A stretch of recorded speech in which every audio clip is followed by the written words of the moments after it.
ladies and gentlemen, what is good? What is good, guys? What is going on? How y'all feeling today? What's up, man? It's another Saturday morning. Rise and shine, guys. The sun is shining, at least out here in New York. The sun is shining. I don't know if it's shining where y'all at. If it's snowing, I'm so sorry.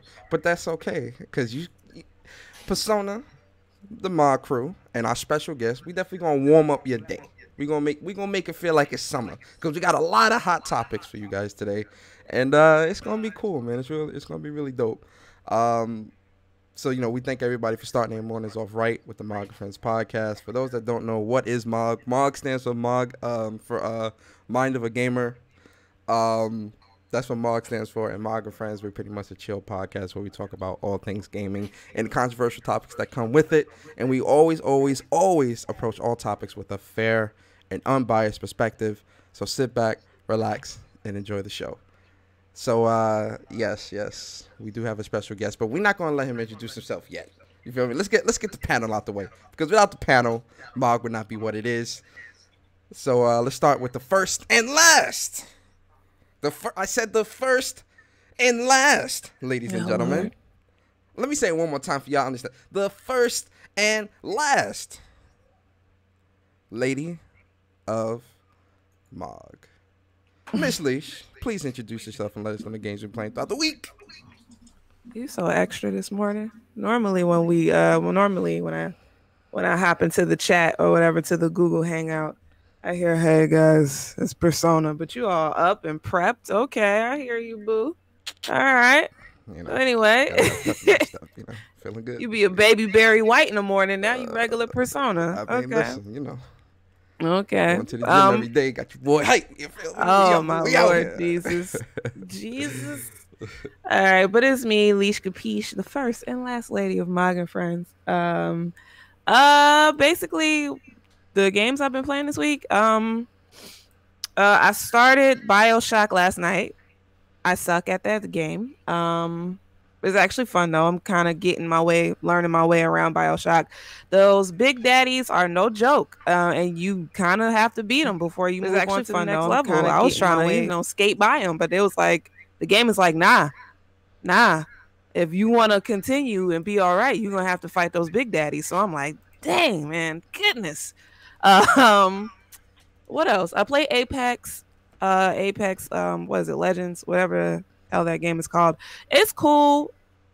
I'm not really into battle royale games, but it's all right. I like it so far.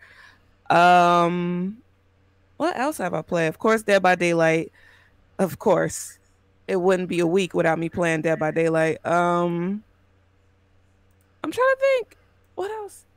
I know I played something else, but I can't remember. For Honor, I played a little bit of that, and The Division. Even though we didn't do like our MOG and Friends game night, we did play the Division 2 beta, thanks to Persona being so wonderful and making sure that I play.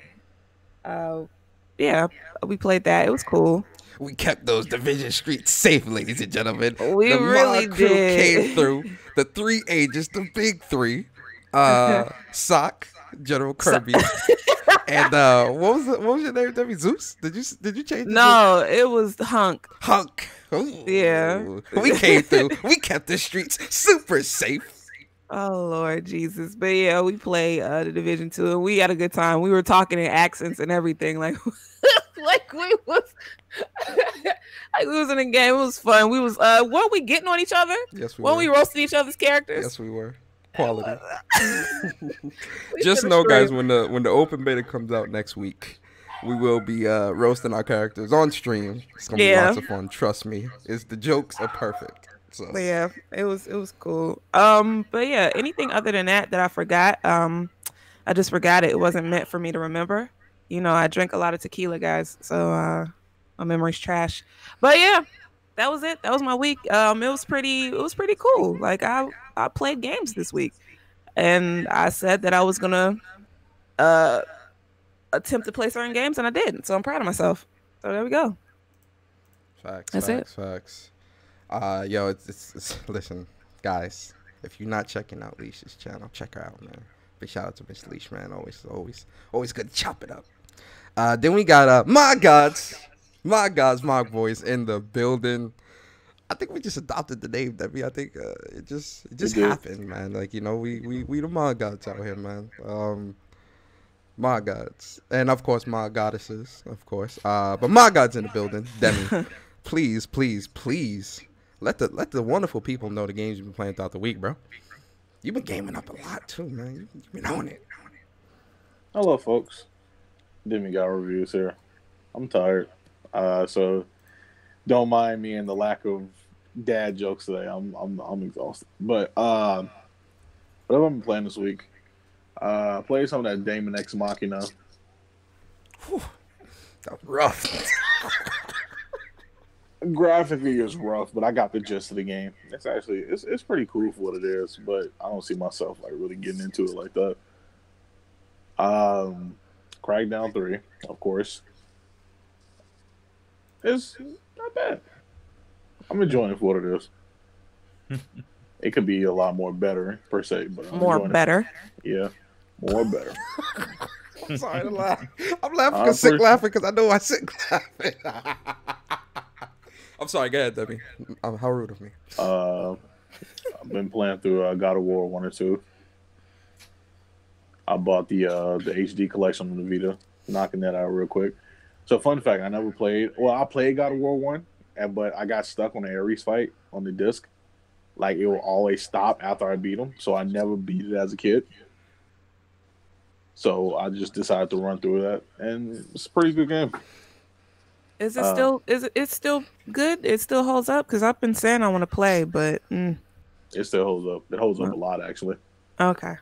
What else have I been playing? I've been playing For Honor. I've been playing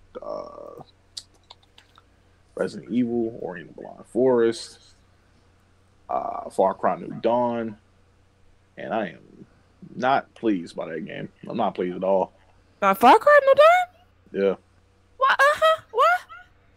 It's easily beatable. I did like a 6-hour stream, and I'm through the game already. Really, it halts you to like further progress the story because you have to do the side missions at a certain point.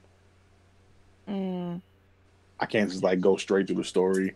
They kind of force like some craft and mechanics on you, and like the presentation of the black women as villains as we've seen with the trailers, it's not really there either. Really? Yeah. Boo. Like they're brutal for when you do encounter them, but for the most part, you only encounter them like 2 to 3 times, maybe. And you just went down to a 1 on the Richter scale for Leash. It really did. Yikes. Like, well, womp womp. They picked up more on the previous villain in 5 than they do for these 2. That, and I've been playing like some visual novels. I finally got through Psychopaths, thank God. And I want to give a special shout out to my lady and my sister for helping me beat this one Playling game that was, man, that was a tough game. It's like a combination of lemmings, and you guys have to like control certain things on a map to guide them. So like you're twisting your phone and you're pressing little buttons on your phone to make them go, but you have like no control over like the actual characters. And it was like such a rough yet fun experience that we beat it in like one sitting, but it was hilarious. Oh, Demi. Girlfriend plug. Hey, this is sweet. Big shout out to Millie. Hey, Millie. That's it, Demi? That's it. Yo, listen, hold up, man. Hold up. Cause why me and Leash, we matching we matching energies right now. Yo, Mog, tired. Leave him alone. Mog and friends, my gods. You a god out here, bruh. No, he's tired. He a hard-working black man. Let him live. No, I'm joking. Shout out to my boy Demi, man. It's glad to have him here, man. Can't wait to chop it up with him. And for me, guys, you know who I am. I am Persona. Real quick games I've been playing throughout the week. I've been playing Call of Duty. I've been playing Kingdom Hearts 3, working on the Platinum. I played Crackdown 3 as well. Yes, I did play Crackdown 3. Thank you, Game Pass. $2. The game is... No slander, bro. No slander. It's I'll say this game. Game past the game. Don't spend full top dollar for that. Whatever. What else have I played? Demon X Machina on the Switch. Played the demo. Also played Tetris 99, which is pretty much battle royale Tetris. Which I'm like, yo, this is. I was on that for like about 2 hours, man. That game is really is dope. I like it a lot. I'm a big fan of Tetris. I mean, me and my mom used to play that way back in the day. What else have I played? That's pretty much it. Pretty straightforward week. But enough about me. Enough about MOG. Enough with the MOG and friends talk, because that's not why we're here. We're here to talk topics, but we got to get the guest introduction out the way. For those that don't know who this person is, I don't know where you've been. You've been living on the rock, you on Mars. I don't know. Okay, but here on MOG and Friends, he overselling it like a motherfucker. Go ahead, though. Go ahead. MOG and Friends is no stranger to the content of Mr. SickHumorTV. He is the creator and host of PlayStation Plus podcast. He is the creator and host of the Pull Up, which is really great. I like that. Like this week, Sick been going in with the podcast, man. And I've been tuned in, and I jumped into a couple. I've been tuned in. Really great content this guy does make, man. He's a gamer. Trust me. I don't game, bro. I'm a Sony Pony fanboy, bro. That's where we at. Check his stats. My man's plays games out here, okay? And it's so glad to have him on the show. He's not a stranger to the show, and he's definitely not a stranger to the channel, man. But it's really good to finally have him back again on the new and improved MOG and Friends podcast. Yo, Sick, please introduce yourself to the people and let them know the games you've been playing throughout the week, bro. Absolutely. All right, ladies, I want to welcome y'all to Mind of a Gamer. This is your boy Pen from SickHumorTV, and I am glad to be here with Demigod, Leash, and Persona. You know what I'm saying? Definitely do appreciate y'all guys giving me the invite. And man, we got a lot of stuff to talk about. Games I've been playing. Listen, Resident Evil 2, man. Resident Evil 2. I don't hear people talking about this game as they should talk about this game. Great remake. I've enjoyed this game thoroughly. I'm talking about beat the game at least 10 times at this point. Got the plat, of course. Did that live on stream. Did my frugalist and minimalist run all in one run. Nice. But yeah, that's neither here nor there. The game is amazing. I'm actually okay if they make a Resident Evil 3. I wasn't a big fan of Resident Evil 3, but if they do as good a job as they did on Resident Evil 2, they got to, bro. I welcome it. They got to. I welcome it. I've also been playing Anthem, of course. Game is fucking fire. Everybody slandering this game. I'm gonna need y'all to stop that immediately. Let me tell you, they can be a little egregious with the microtransactions. So that is something that's, it's pretty screwed up. But for the most part, the game is fun. You can earn everything that you want to purchase. And I guess, generally speaking, things seem to be only cosmetic that you purchase. However, I did find a flaw, man. You could actually purchase things to upgrade your weapons, which makes it no longer about cosmetics. You know what I'm saying? Really? So, yeah. Wow. Yeah, so I'm a little worried about that because I feel like they sliding it in with the KY, bro. I feel like they gonna slide it in there with an update, dog. Yeah. It's coming. I think they're gonna start off small and just see how much people will accept. You know what I'm saying? So I've been playing Anthem. I played Crackdown. Yeah, I played Crackdown. And moving on from that, Kingdom Hearts 3. I'm definitely working on a plat for that one. I'm a little disappointed in Kingdom Hearts 3, but I guess we can talk about that later. It's a great game, right? Visually, it's stunning. The game looks beautiful. It's still a Kingdom Hearts game. It's just very dumbed down. I don't know if that makes sense to y'all, but that's the vibe that I get when I'm playing the game. And I know they have a mode where, you can not gain XP and stuff like that, but you shouldn't have to take away something for that game to be difficult. You know what I'm saying? And Kingdom Hearts 2 and Kingdom Hearts 1, all of the little side stories, the game was just fun and it was difficult and it was challenging. At this point, it's no longer challenging, bro. Like I'm flying through every level. It's almost like, why am I even doing this? There's no, and what surprised me is there's no critical mode. Right. There's no critical. They got proud mode. But see, proud mode feels like normal. Yeah, proud. Honestly, and don't get me wrong, I love Kingdom Hearts, and the story and the stuff like that has captivated me thus far. But yeah, the proud mode really doesn't feel like I don't feel like I'm playing on proud mode, especially compared to old Kingdom Hearts games. I definitely don't. I have theories why. But I don't want to bring those up because that's a whole conversation that I could just have. I've heard this complaint a lot recently from a lot of Kingdom Hearts fans that proud mode isn't what it is anymore. It's not. There's no. What throws me off is there is no critical mode. So I'm like, are you adding that in later? Like, what's up with that? So no, it really. This is not gonna happen. They literally didn't add that into the game because the narrative that they're pushing is that this game is easy to jump into. It's more casualized. It's more for the casuals. Casuals ain't playing this game on critical. You get a hit first Final Fantasy 1-2 times, you out of there. Yeah, forget about it. Luckily, the story's good and the combat is fun. Like everything else about the game is fun, but my issue is the difficulty settings. Definitely, they don't match. They don't match. Yeah. At least not for me. Yeah, and I mean I can't wait to jump into Far Cry 5 finally. Yeah, I bought it when it came out, but I'm just kind of holding on to it and shit. But I'm not gonna get the New Dawn just yet. I'm gonna wait until I literally get the Platinum Far Cry 5 first, and then I'll move on. I say wait till it's on sale. Damn, Demi. Yeah.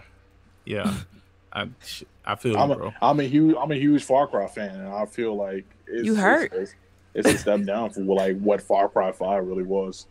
Jeez. Yeah, and Days Gone, that's another one. Dude, I'm so ready for Days, but I'm a zombie fan. Quality. Anything that resembles like zombies or like creatures in that particular sense, I end up loving games like that. Quality. Last of Us, apparently Days Gone is an outbreak. It's not like necessarily zombies, so to speak. Yeah, it's an outbreak. So it's similar to Last of Us in that particular regards, but nothing else even remotely resembles Last of Us.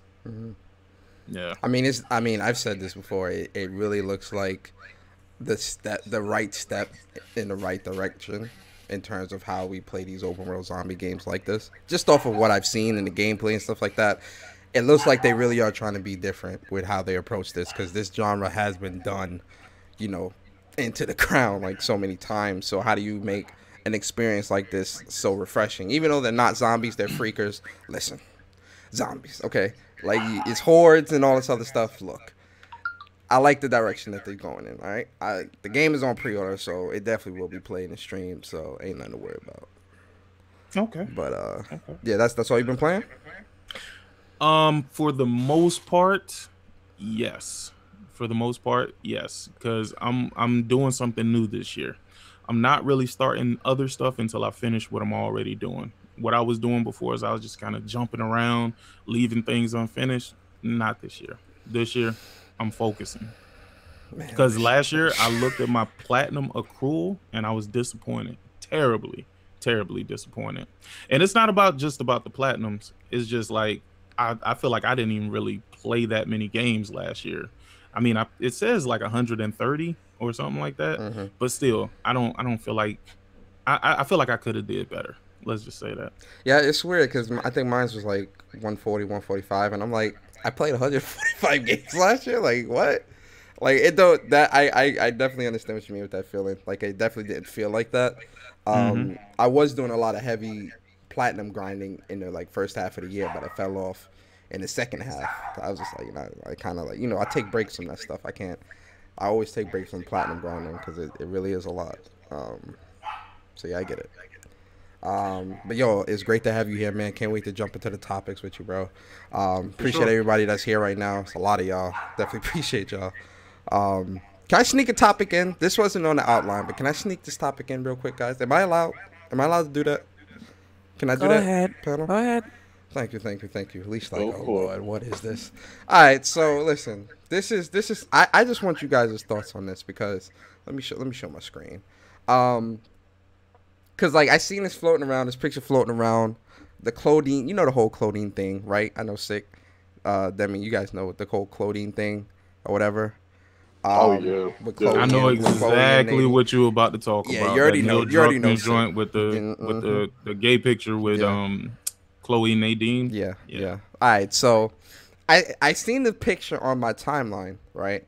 I immediately thought, yo, this looks dope. This is cool. Whatever, and kind of just, I just kept scrolling because I'm like, yo, it looks cool.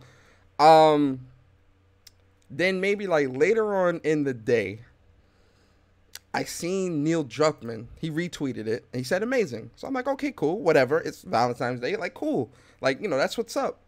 Then like a little bit later on, I seen Neil Druckmann make another tweet replying to, I guess people in the comment section were very angry at the fact that this quote unquote agenda keeps getting pushed by Naughty Dog and how that why are they in love, all this weird stuff. So it's like, guys, this is a beautifully illustrated piece of fan art. Stating the obvious, fan art isn't canon, and promoting it isn't some sort of agenda. Like he had to really like reply and let people know, look, it's just fan art, which really this is fan art. This isn't something that Naughty Dog artists drew. This was something that a fan drew up, whatever the case may be, and that was that. But there was a lot of people in the comments of this really like pissed off. So I want to ask you guys, and we all have played the Naughty Dog games and Lost Legacy. Least did you? No, at least you actually didn't. No, Demi, did you play Lost Legacy? You did, right? No, I didn't. I have it sitting there. I just haven't started it yet. Ooh, yikes. But I know about you know of it, it though. Okay, so you'll all right. Starting with you, Leash. Yes. Give me. Break this down for me. Give me the female perspective here. Help us men understand. Looking at this, like, what is your thought when you see a picture like this come across your timeline? Can I be the third? Oh, you want me to third? All right, fine. That's fair. No, it's fair. I get Those are my it. thoughts.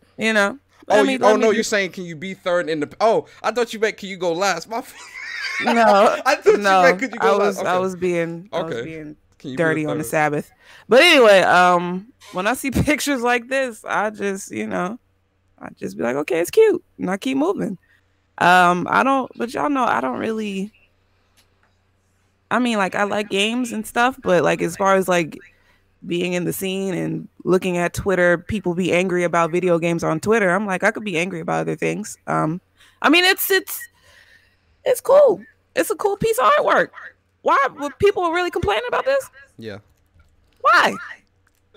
Because they're trying. Because to some people, they feel like people are trying to. Well, they feel like Naughty Dog is trying to push an agenda of lesbian love and gay love and all this other stuff and female. A lot of. Can I jump in real quick? Yeah. So you got the floor. Go ahead.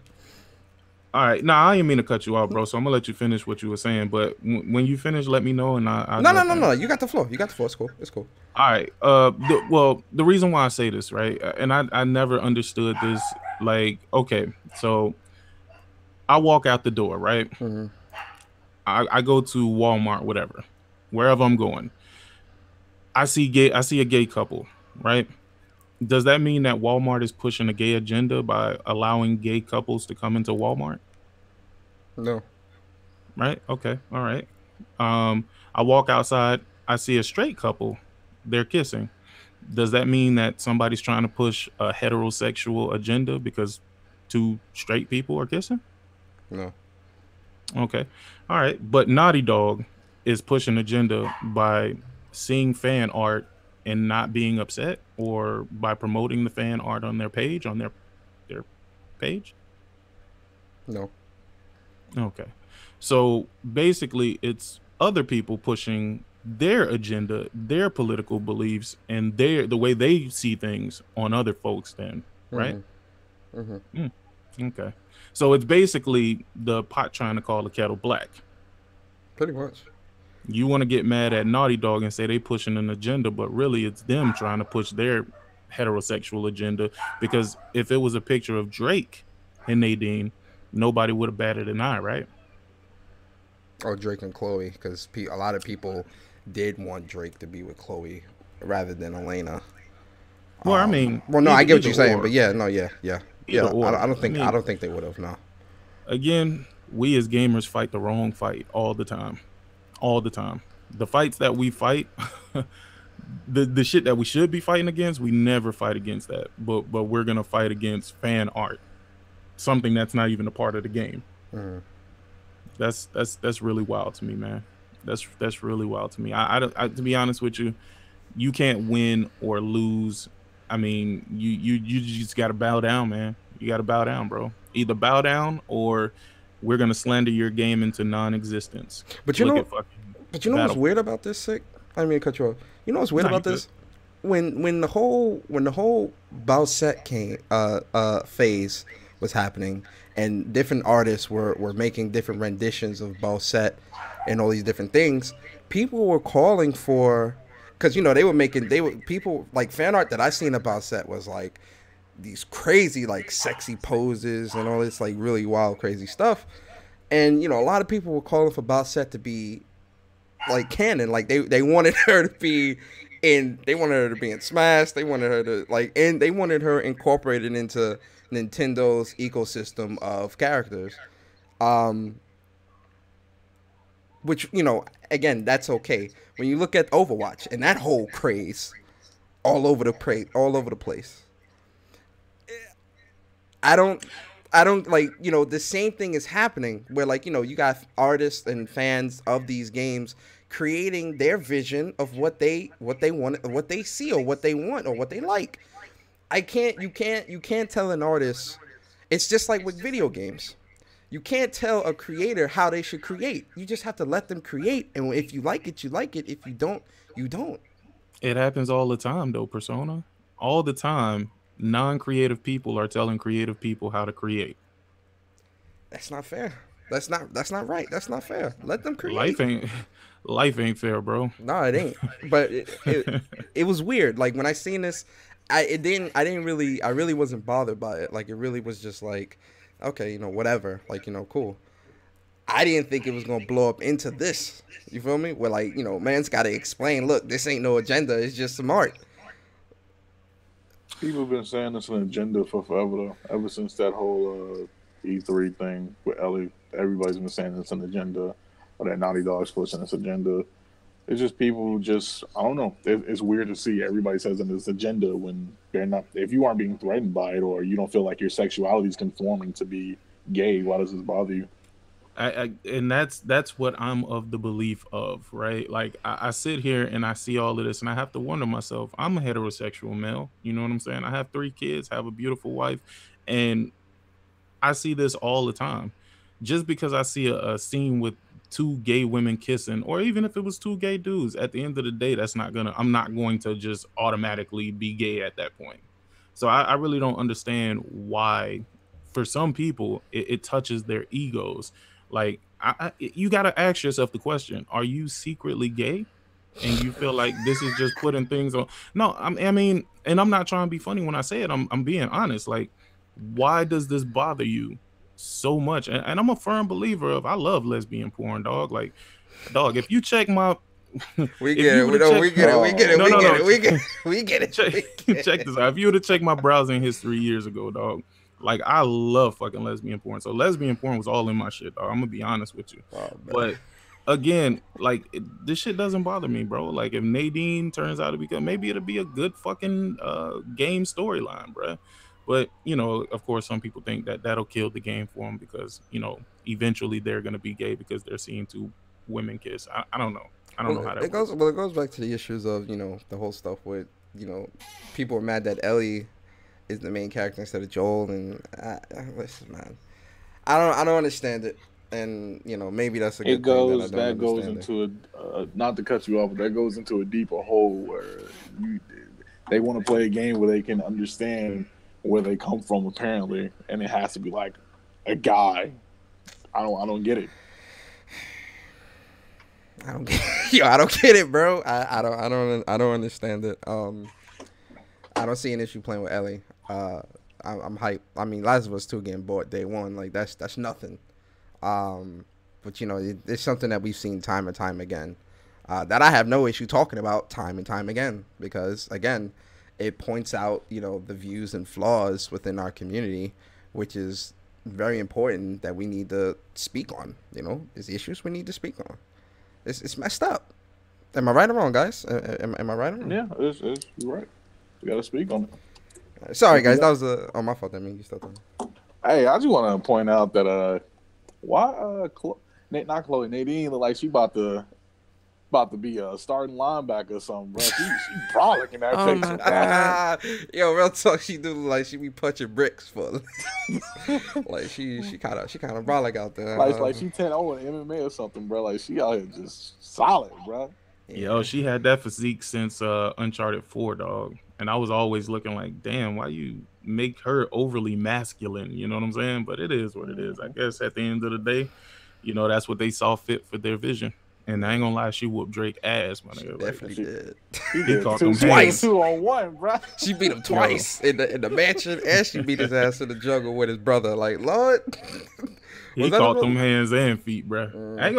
Listen, I'm gonna tell you a funny story too, dog.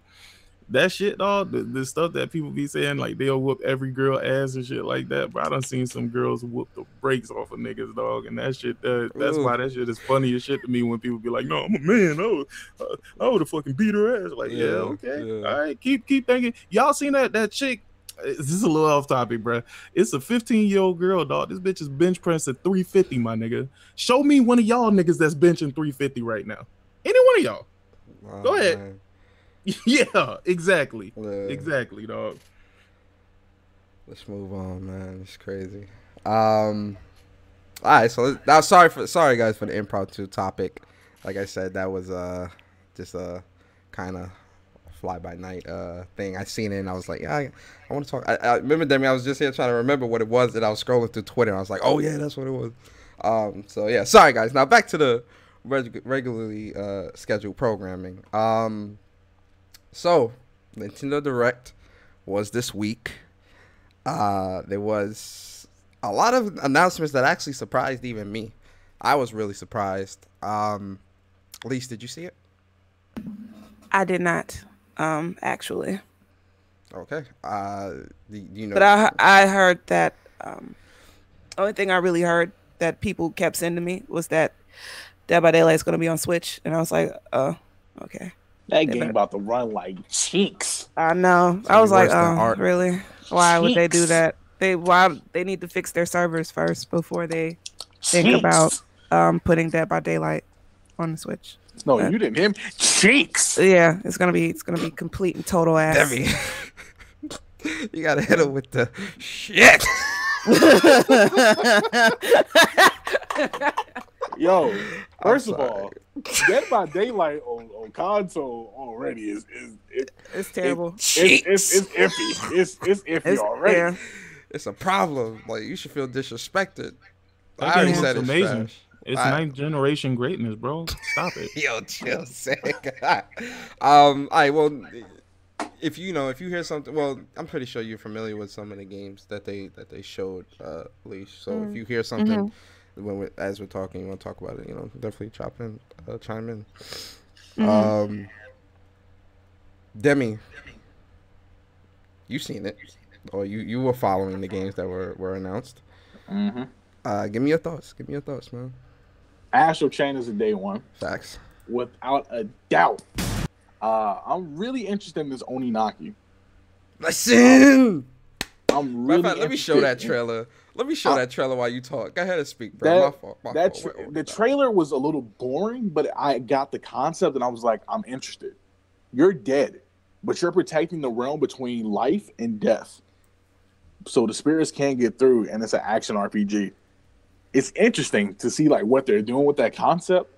And I'm like, you have my attention, but this trailer could have been like a little bit more better. And more better today. This is the thing. Get off me, Leash. Number 2. Let's see how many more betters we get. I'm also excited for Mario Maker 2 because I was asking where was the port for Mario Maker, but they got Mario Maker 2 coming out. I was very excited about that. What else? That Yoshi game is more so for the lady, but it kind of has my attention. Fire Emblem looks cool. I've never really been like big on those games, but I can see why people are excited for it. And I gotta be honest, I gotta be truthful here. I don't care for Link's Awakening. Really? I don't care for it. If it was a link, why? If it was a Link to the Past, I would have been like more excited. The Link's Awakening didn't do anything for me. Ooh, you tripping? It looked better than Breath of the Wild to me, dog. I don't like Breath of the Wild either, though. I don't either. Oh, I agree with you. That game is trash. But because listen, my taste in Zelda games are like, okay, I like A Link to the Past, I like Majora's Mask, and I like the obscure, more Zelda titles, Spirit Tracks, Minish Cap, stuff like that. Mm-hmm. So my taste in Zelda games are like few and far between, but I don't know. Link's Awakening, it's cool for the people that want it, but I'm not like, oh my god. Now, if it was a Link to the Past, I'd probably been like, okay, all right, Nintendo, I'm cashing out today. But there's some stuff in there that looks fire though. Like Astral Chain is platinum. Yo, that's a gem. I'm mad. Only Switch is getting that, but that's a gem. That's a must have for the Switch. Astral Chain. Yeah. Yeah, it looks dope. That's it? That's what you want to say? That's it. Oh, this game look good. Yo, listen, let me tell you something about this Oninaki, man. Listen, ladies and gentlemen, this coming out on the Switch and the PlayStation 4. Listen to me. Yo, snatch this up, please, man. Tokyo RPG Factory. They really out here putting a lot of quality games, man. I Am Setsuna, Lost Sphere, and now Oninaki. And this is not even this ain't even turn-based, guys. So you can't even complain. Oh, it's turn-based. I don't really like. Listen, it's straight up hack and slash, as you can see with the gameplay playing in the background. It's straight up hack and slash. The game is dope. You definitely got it. All eyes need to be on this. Like, this was like the hit of the show for me personally. It looks good. This is quality right here. Tokyo RPG Factory is shaping out to be one of the best developers under Square Enix right now, because they 3 for 3. But yo, sick. Break it down for us, man. What's your thoughts on the Nintendo Direct, and how you feel about the games that they showed?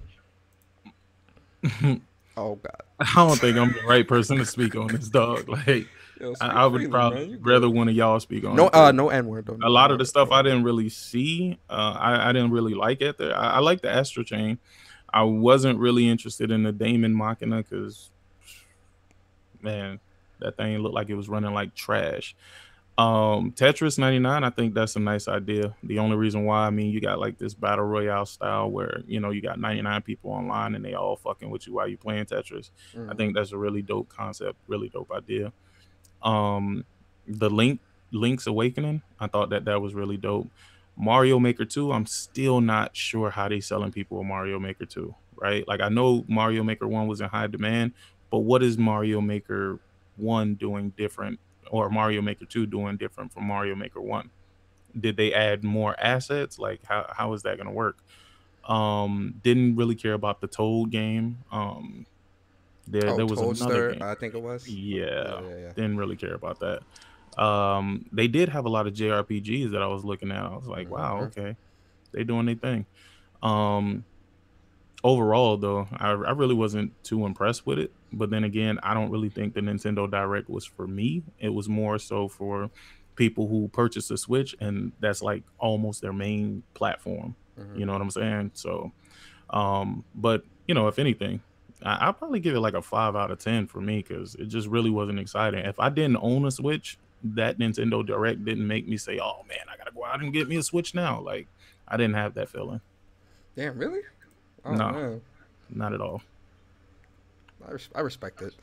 Everybody's talking about all these games that was shown on the Nintendo Direct, guys. 5 out of 10, sick. Woo, you are. I hope you ain't judging no beauty pageants or nothing soon, because Jesus, 5 out No, of I 5 out mean, of 10. Jesus Christ. to be honest with you, like I said, Switch is a console that I pretty much got for Nintendo games. So Mario, mainline Mario games, spin-off Mario games. I didn't get it for third-party games like Dragon Quest 11. That's cool, right? But Yeah. seen it, done it. It's already there. You know what I mean? I got Dragon Quest 11 for the PlayStation. Still yet to play that game. I respect it. Yeah. My main takeaway and the trailer for this game about to play right now. Before this plays, let me just set it up for you guys. So Nintendo Direct, the past couple of Nintendo Directs really haven't been hitting with me. I'll be honest, like I maybe see like one or maybe two things that really like oh wow. But surprisingly for me, this Nintendo Direct really did resonate with me like on an entirely new level, because I'm like, they really were showing a lot of games that I'm just like, yo, I want that. I gotta have that. I gotta have that. And one of the games that really surprised me and really had me on the edge of my seat, outside of Oninaki, outside of, Link's Awakening, outside of, Astral Chain, which I'll show the trailer for that in a minute, one of the games that really had me hype was this Marvel Ultimate Alliance 3. Ladies and gentlemen, listen. Let me explain something to you guys. I forgot about that one. That one is the day one for me. Let me explain something to you guys. When I was looking at the gameplay for this game, when we seen it at the Game Awards, they didn't really show too much, so I couldn't really like say, oh wow, this is amazing. I gotta have this. Off the strength that it was Marvel, I was like, all right, cool. I'm intrigued. Now you got my attention, but I still need to see a little bit more. Whatever. The gameplay they showed at the Nintendo Direct, I was like, oh, Nintendo, we doing it like that. That's how we giving it up? Yo, I was on the edge of my seat. This game, I'll admit this. This game, I kind of wish it was on PlayStation so it could have trophies and stuff, because this is the type of game I would want to get a platinum in. But this game is definitely a day one buy, like, hands down. And this could be even a good MOG night game. You feel me? It's multiplayer. You feel me? 4 players. But, this game really, I'm excited. I'm excited for this. This is definitely on the top 3 of my most excited games in terms of the Nintendo Direct. And then Astral Chain, like Demi said, like, that's platinum, right, Demi? Yeah, platinum. That's platinum. That's platinum to my fullest. Astral Chain is another one. Why do I keep showing these stupid trailers? I mean, Astral Chain is another one where, it reminded me a little bit of Freedom Wars. And if you haven't played Freedom Wars is a Vita title that came out like 2 or 3 years ago. It's kind of like a Monster Hunter inspired type of game. I kind of got a little bit of those vibes here with Astral Chain. That when they morphed, like, yo, that was like some real Power Rangers joint. Watch this joint in the beginning, because they about to like morph, quote unquote, like on some SPD, like, something stupid like that. But yo, this joint definitely had me like really hyped when I seen it. And it's a cop mystery story, bro. Yo, it looks dope. It really looks amazing. And the way the gameplay looks, it looks like you're tethered to your partner or something like that. Or I don't know how that works, because like you see how like they're using the chain to kind of swing around and stuff like that. I don't know if like you're tethered a specific way or something like that, or how does that work? But it definitely looks really. Oh no! So is one of them okay? So the cop. I thought the cop transformed into, like, they got in the suit, but it looks like they're using the suit to fight with them. Like the suit is like a partner. It's not, the suit isn't on them. It's like a JoJo's type thing. Oh. See, guys, this is why it's good to watch trailers multiple times. That's even more dope. I thought they were tethered to each other.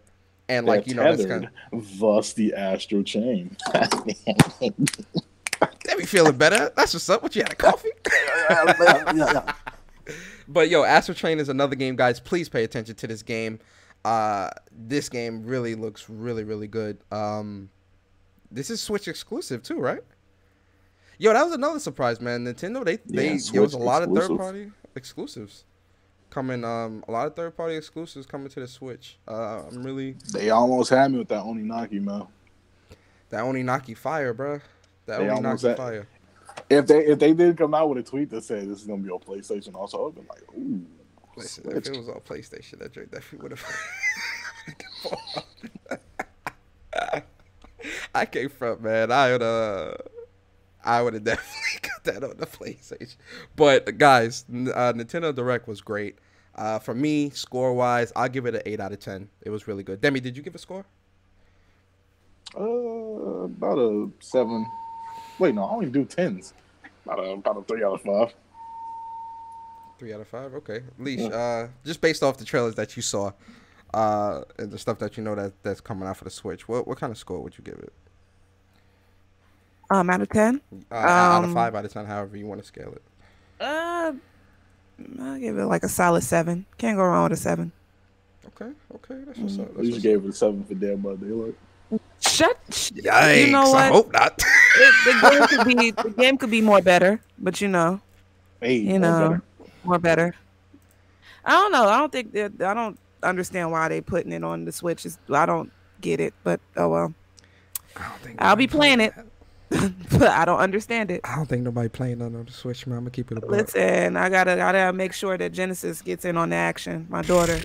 You gonna subject her to that torture? She gonna be dominating everybody. You gonna really subject her killer to that torture? I'll probably do Killer Main on the Switch, but I won't be a survivor. You gonna be bullying them kids on the Switch with the I know. I surely will. Get your ass out of here. Sit down. Bully to Hang the out core. right here real quick. Bully to the core. But let's move on. All right, so Nintendo Direct, like I said, guys, it was pretty great. So moving on, petition was created for by Game Workers Unite to fire Activision CEO Bob Kotick, and pretty much the reason being is because, you know, if you guys haven't been following the news, Activision just recently got rid of over 800. Like when we talked about that last week, we didn't know the number. We know that it was going to be a few hundred, but now that we know the exact number, over 800 people at Activision lost their were let go, and apparently that only makes up for, I seen the percentage, 800. It was like 8%. Yeah, it only made up 8% of their overall staff at Activision. Here's my thing. KFC lays off an entire squad of people. How many people boycott and do petitions to fire the CEO of KFC? It was a business decision for them to let that amount of people go. If you're good at what you do, guess what? There'll be a spot for you elsewhere. I mean, again, none of this is even gamers' concern at all, in the least. I felt the same way about the Red Dead Redemption shit, where people was like, "Oh my God, they're working 100 hours. Oh shit, no, this is terrible. They need to be with their fuck out of here, dog." Don't you ever tell me that I shouldn't work overtime and get this extra money. Y'all niggas could go suck it. Anyway, but you already know.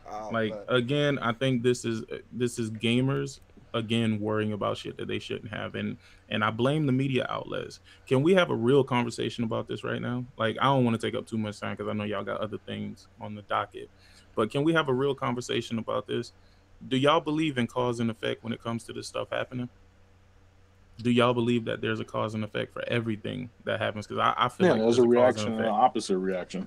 Absolutely. So when you got outlets like Young Ye, like Rich or Review Tech, like Jim Sterling, when they all bashing the game into no existence, right? Because of some of their personal feelings, hypocritical feelings at certain points, right? Because certain feelings that they have about certain things, they feel like they can get a lot of clicks and views on, right? So you go out and do that, and then these same people, I guarantee you, Young, Review Tech, they all gonna be on the front lines and be like, "Oh my God, after we just slandered their game to death, now they're laying off 8% of their staff." Cause and effect, motherfucker. Their stock drop, guess what happens? They have to make up that revenue. You got to realize businesses don't run on hope, my nigga. These businesses aren't your friends either. You know, at the end of the day, they make a product. Either you buy it or you don't, and that's your choice as a consumer. I either buy it. Go ahead. No, I get that. I do get that, but I agree with the first half of I agree with the first half of what you're saying, where it's not really gamers' concerns. My whole thinking when it comes to that, when it comes to this stuff is, I never really see people really like. I don't see people go to these lengths for like everyday people. Like we always see it with like developers and stuff like that. And yes, it's very messed up that developers are losing their jobs or they're struggling or whatever the case may be. It's very messed up, and we all want the best for them. But I also want the best for the person next door that's can't pay their bills or can't pay rent or stuff like that. And, I also want the best. I want the best for everybody. But you really can't help everybody. It's good that people care, but I feel like some of this stuff is kind of like social media caring. And what I mean by that is, it's easy to hashtag something. It's easy to voice how upset you are about something, but you never really act upon the actions. In this case, I think what people are so angry about is the fact that Activision posted that their profits, are up. They are up to the point where they're in records territory. But when they post that, that's not for gamers. That's for their shareholders.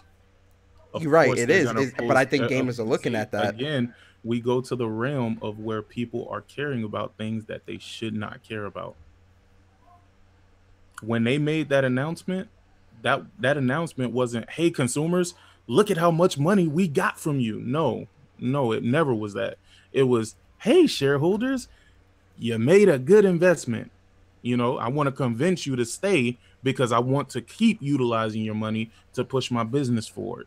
Again, nobody never looks at it from that perspective. Again, come on, like you said, where are you for the everyday person? Where are you for the everyday man? I just watched an entire section at the company that I work for. I just watched an entire department get sent home. How many of y'all heard anything about that? Nah, y'all heard about Activision, my nigga. And the only reason why y'all heard about Activision because clickbait, because they already got an axe to grind with Activision. I agree. That I agree with. In that regard, it definitely I agree. Where there's already this negative stigma towards Activision because they feel like Activision, greedy and they take money and microtransactions and they rehash code every year. There's all these different things with Activision that people really don't like Activision, just like with EA and what we were talking about with Anthem. A lot of people didn't want to give Anthem a chance for two reasons: one, because it's EA, and two, because BioWare messed up with Andromeda. So people already had preconceived notions of what they thought and felt when it came to Anthem. When it comes to Bob Kotick, I don't know this guy from a hole in the wall, so I can't really say he's a good or bad guy. But when it comes to business, and I learned this working in corporate America for the years that I've been working in it. Business is very cutthroat. It's messed up when you lose your job. Trust me, it is the worst thing in the world. But I'm not. If me and Joe Schmo that works right next to me, we both are, he comes back to his desk. We both do the same exact job. And he comes back to his desk crying because he just came out of HR's office and they said they're letting him go. We both are qualified. We both do the same thing. I feel bad for him, yes. But no one that's on this podcast or that are watching this podcast right now, no one will tell me that they'll get up, walk into HR's office and say, hey, you know what? I like Joe Schmo. Let him have my job and you can fire me. No one's going to do. I'm sure it's at least you doing that? Demi, you doing that? Nope. Is anybody in the podcast doing that? If you and this is my thing. It's good. It's okay to feel bad. It's okay to be angry. No one can take that from you. But if you're not going to offer your job up, because clearly 8% of people are not working at Activision, is developers offering up their jobs so they can stay? Gains versus losses, man. Gains versus losses. I'm not giving my job up for nobody. Let's say Activision didn't do as well as projected, right? At that point, what should have been projected as a gain would have been projected as a loss. Getting rid of 8% of the staff makes up for the revenue that would have been that loss. But again, that's going a little too deep and probably over a lot of people's head. But this was all for shareholders. This was not for consumers. Consumers, stop watching the stock market unless you have some stock in those companies. Let me get Leash and Demi thoughts. I talk too much. Go ahead, Leash, give me your thoughts on this. Business is business. I've said this many episodes on this podcast. Business is business. It hurts. It sucks. Well, it's life. We'll move on. Hopefully these people find other jobs. Yeah, that's it. Well, but they're really starting a petition to get somebody fired though. Yeah. Because of layoffs. Well, not because also okay. So let me give the whole rundown. So it's because of the layoffs, but it's also people were mad at the fact that they gave a $900,000 salary to a person that got hired like a month before, or a person that switched his position, and then Bob Costic, I think he pulls in like $15 million a year or something like that. So they're mad at that. So it's multiple things that's being culminated into this. I mean, listen. Like, listen, I can't be, me personally, I can't be mad. First off, one thing that my grandmother and my mom always told me, you know, don't count somebody else's money. You know, don't count my money. Like, worry about you and your money. Count my pockets. Yeah, stay out of my pockets. Mm-hmm. So I can't be mad at a man that's out here pulling in $15 million a year. I'm trying to get where you at, bro. Like, I'm trying to get there. You feel me? Pulling $15 million a year. Man, listen. Demi, what's your thoughts on this, bro? It's the greatest thoughts in the world, man. Give that man a round of applause. That man gave us the greatest thoughts that we could ever. Like, I don't think anybody else can give better thoughts than that, right, Demi? More better.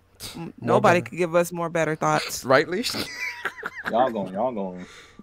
Oh, he's back. Yeah. I thought you were done giving your thoughts. Congratulations. You played. Silly I'll me. step away for just a second. I come back to Mo Better cooking. Yeah. Mo Better. Hey. Mo Better. We need to do a Mo Better stream. Mo Better. Mo. But Demi, what's your talking thoughts on about this Activision? petition? Yeah, this petition. You know, Bobby Kotick, that's his name, has been in the media for a while. But this is business and it's going to happen. This guy's been doing like some underhanded stuff from the last time I checked. He's been doing this for a while. Been doing this since like 2010, 2011. So this ain't really nothing new. People want to see him fired. I think they want to see this man fired for a while. So if he's just doing what business requires him to do, which is understandable, I think it's just because people don't like Activision at this point, and they just want to see like a change or shake up in the table. I mean, I guess it's a little weird to me, I guess. You know what? When you're looking in from the outside, right, things always look a little different. We take a look at Phil Spencer. This ain't no Xbox slander. I'm just giving him I'm using him as an example. You take a look at Phil Spencer, right? On the outside, people who don't agree with like getting shit like the likes of Sea of Thieves, Crackdown, State of Decay, games like that, right? They're all looking at the Metacritic scores that those games are getting, the way those games are being received. They're like, oh man, Phil Spencer is trash and blah, blah, blah, blah, blah. But at Microsoft, they looking at Phil Spencer like, keep racking up the dollars, like you're doing exactly what we need you to do. You're making the most profit off of doing the least amount of work. And that's why I say things look a little different from the outside. On the inside of Activision, they're probably praising him. I mean, you know, it again, I think it just goes back to, you know, business is, it sounds messed up, but this is like the most simplest way I could put it. Business is business. You know, things happen. The world has to move on. The world has to, you know, keep revolving, and people still got to do what they got to do. There's millions of people out here losing their jobs every day. You know, you could be walking past, you probably walk past 50 people that ain't got no job every day, don't know. Like, get out my way. Why are you here? Like, you know, you don't know what they going through. But you assume, you know, everybody that walk past you ain't got a job. Believe that. Corporate America is very, corporate America is very, very, very, very cutthroat. business is cutthroat. So I feel sorry for them, but if you're not offering up your job so they can keep theirs, I don't really see. I don't know. It seems. I don't think game devs want my job. So I mean, listen, a job is a job, is it not? a job is a job, and there are companies that are hiring, as you see them. Yeah, people did tweet out. Mm-hmm. People did tweet out, hey, you know, if you want a job over here or a job over there. I've seen Corey Barlog tweet out about Sony Santa Monica jobs. Shout I've out seen to him. 343 tweeted out. I've seen a lot of people tweeting out like job applications and stuff. So you do have like a guarantee just in case if something does fall through.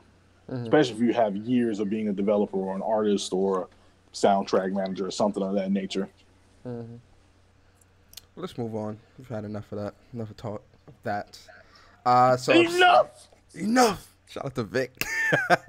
All right, so Obsidian isn't happy with fans bashing Bethesda and Fallout 76. This is why I'm happy with I'm happy with the panel that I have here right now. You know why, guys? I'm so happy with the panel that I have because Leash and Demi both are big Fallout Bethesda fans. Correction, I'm just a Fallout fan. Okay, yeah, Fallout man. fan. And Sick. I'm definitely a fan of Fallout, bro. I love Fallout, especially 76. And Sick is that Sick. game's amazing. And Sick is gonna give his thoughts. So so they said that they're unhappy. They said they aren't happy with the bashing Bethesda's doing Fallout 76. They took an excerpt from there's a short little video that I'm gonna play real quick for you guys where they talk about, you know, their thoughts on why, you know, the community doing what they're doing, and, you know, the community comparing Outer Worlds to Fallout and using Outer Worlds as a means to bash Fallout 76 and all these different things. I just want you guys, you know, guys in the chat, did the panel watch the video? So you already know what they said, right? Hold on. Cry me a river, dog. Cry me a effing river, bro. You come out, you write a letter, and you tell people your game is going to be broken. That's not debatable. That's not up for debate. I can pull up the exact letter where they were talking about how broken this game would be. And these devs, these Obsidian devs, got the nerve to wonder why people are bashing this game. What about the quality of the product? We gonna jump. Listen, Sick already. He off the hinges. Sick off the hinges, man. I love it. Let me play the video for the audience real quick, 'cause I do want them to hear this and kind of. It's weird seeing a lot of the hype on the internet.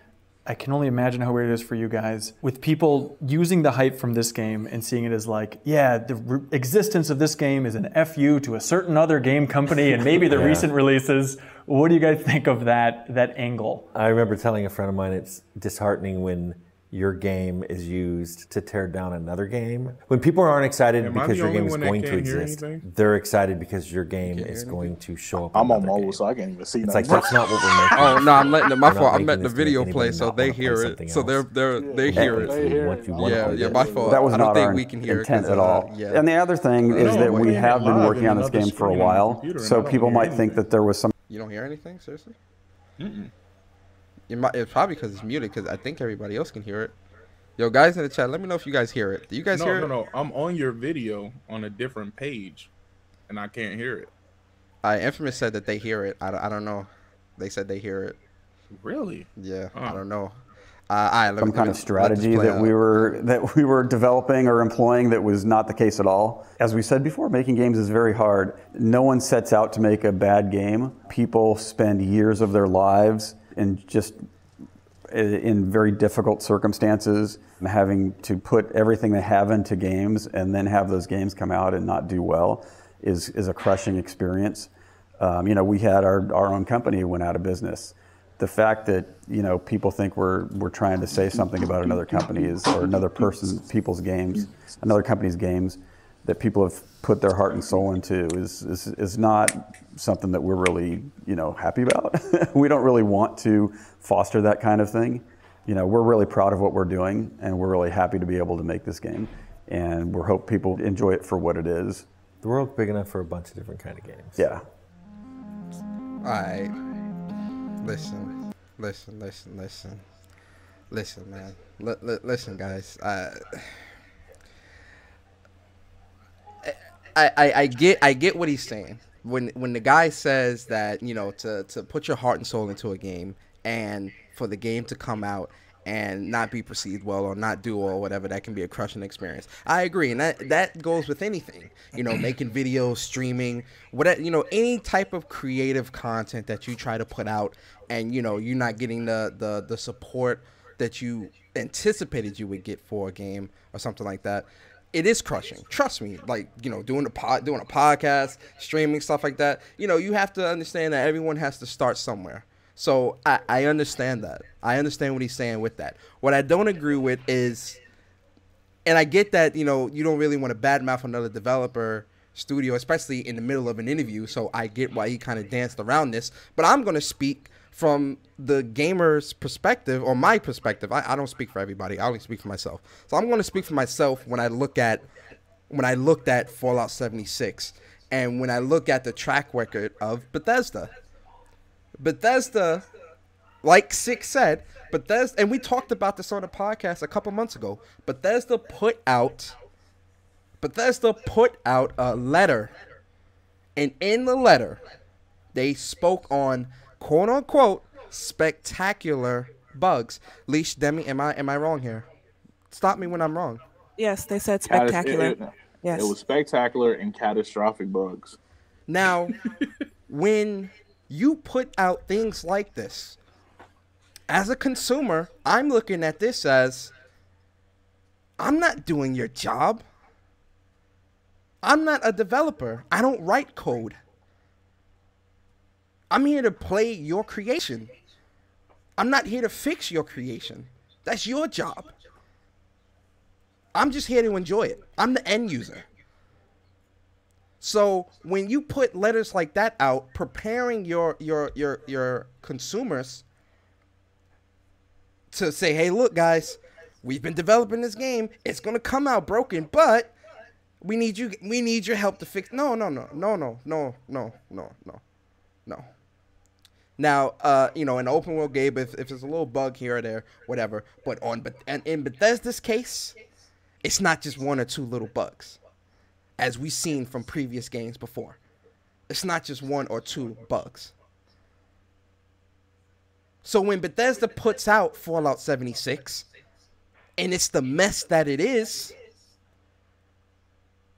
you damn right I'm going to look at Outer Worlds or look at the creators of Fallout and say, look, y'all need to step in and do something here. It's the same thing with EA and Disney, with Star Wars. Look, y'all need to step in and do something here, because these games are not flying. And it's not like you can have fun with broken games. Yes, there are games out there that are, you know, technically messed up, whatever. But this game is technically unplayable. And everything that Bethesda's done to fix it has made it fundamentally worse. Not to mention the nylon bag collector's edition issue. Not to mention people's information being compromised when they tried to fix that issue. Not to mention that when people signed on to the Fallout 76 server, they were signing in on other people's accounts as their characters. We call out Microsoft all the time. Microsoft, you're not putting out enough games. Microsoft, you're not putting out quality exclusives. Microsoft, this is not this. This is not that. We call out Sony. Oh my God, Sony. How could you put out a Spider-Man with no puddles? How can you put out a God of War with no jump button? But we can't call out Fallout 76 for being, pardon my language, a piece of shit. It's trash.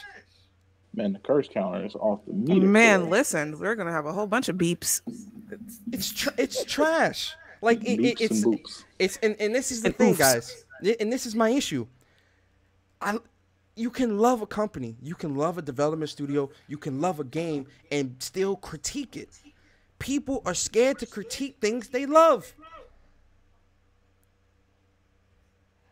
The game is trash. That doesn't mean you hate Bethesda. That doesn't mean you hate Fallout. It's you letting your favorite developer know, look, this is not right. This is not what we want. This is not acceptable. Fix it.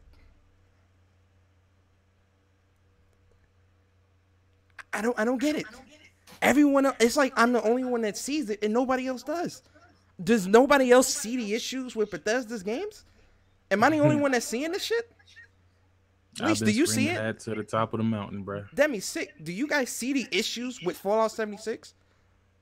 Well, okay, so the biggest issue I see, because I don't own the game, so let me not talk about continuing issues, but from the beginning, what stopped me from buying this game, which I do not regret, is the fact that they said we're going to release a broken game. That's the ultimate disrespect to somebody you're going to request $60 from. That's the ultimate disrespect. Hey, I'm letting you know ahead of time, this game is going to be broken. That means you didn't even care enough to correct whatever was wrong. You decided you was just going to put it out there anyway. So the heat that they're getting, they deserve. Obsidian, I think the reason why they're upset is because they think that now the bar is going to be set higher for their game, and they might not have, the intentions, or they might not meet expectations based on the way people feel about how Obsidian is going to be the next Fallout killer. You know what I'm saying? Because that's kind of what happened. I hate to say it, with Crackdown. The hype exceeded what the game was going to deliver. And people were more mad that it wasn't what was shown in 2015 than whether or not the game was actually good or not. It's just like you lied. You showed us one thing and then you provided us with something else. But I think that's what Obsidian is afraid of. They're afraid that now the bar is going to be set so high that people are going to expect things to be in Outer Worlds that is not in Fallout. I mean, that's in Fallout. And it's probably not going to work out that way. They probably don't even have intentions of even being as deep as an RPG as Fallout. So it could be a setup. It could be a setup for them, an unintentional setup, and it might destroy their game. And I think that's what they're trying to avoid. I don't think they really just care. I don't think that they really just care about Bethesda and people bashing Bethesda. No, they're probably thinking in terms of their own game, like, whoa, our game isn't going to be nearly as deep as Fallout, and they're expecting us to be the Fallout killer. Yeah, you're right. I mean, that's a good take. It definitely does make you think. Demi, break it down for us, man. What's up? I think what it is that since Obsidian is actually curated of the original Fallout developers, that's why they actually saying this much more. The thing is, they're more in tune with like what they really care about Fallout, because they have the best Fallout ever made. Fallout New Vegas is the best Fallout. Period. The Bethesda made ones aren't great, but the Obsidian made one is better.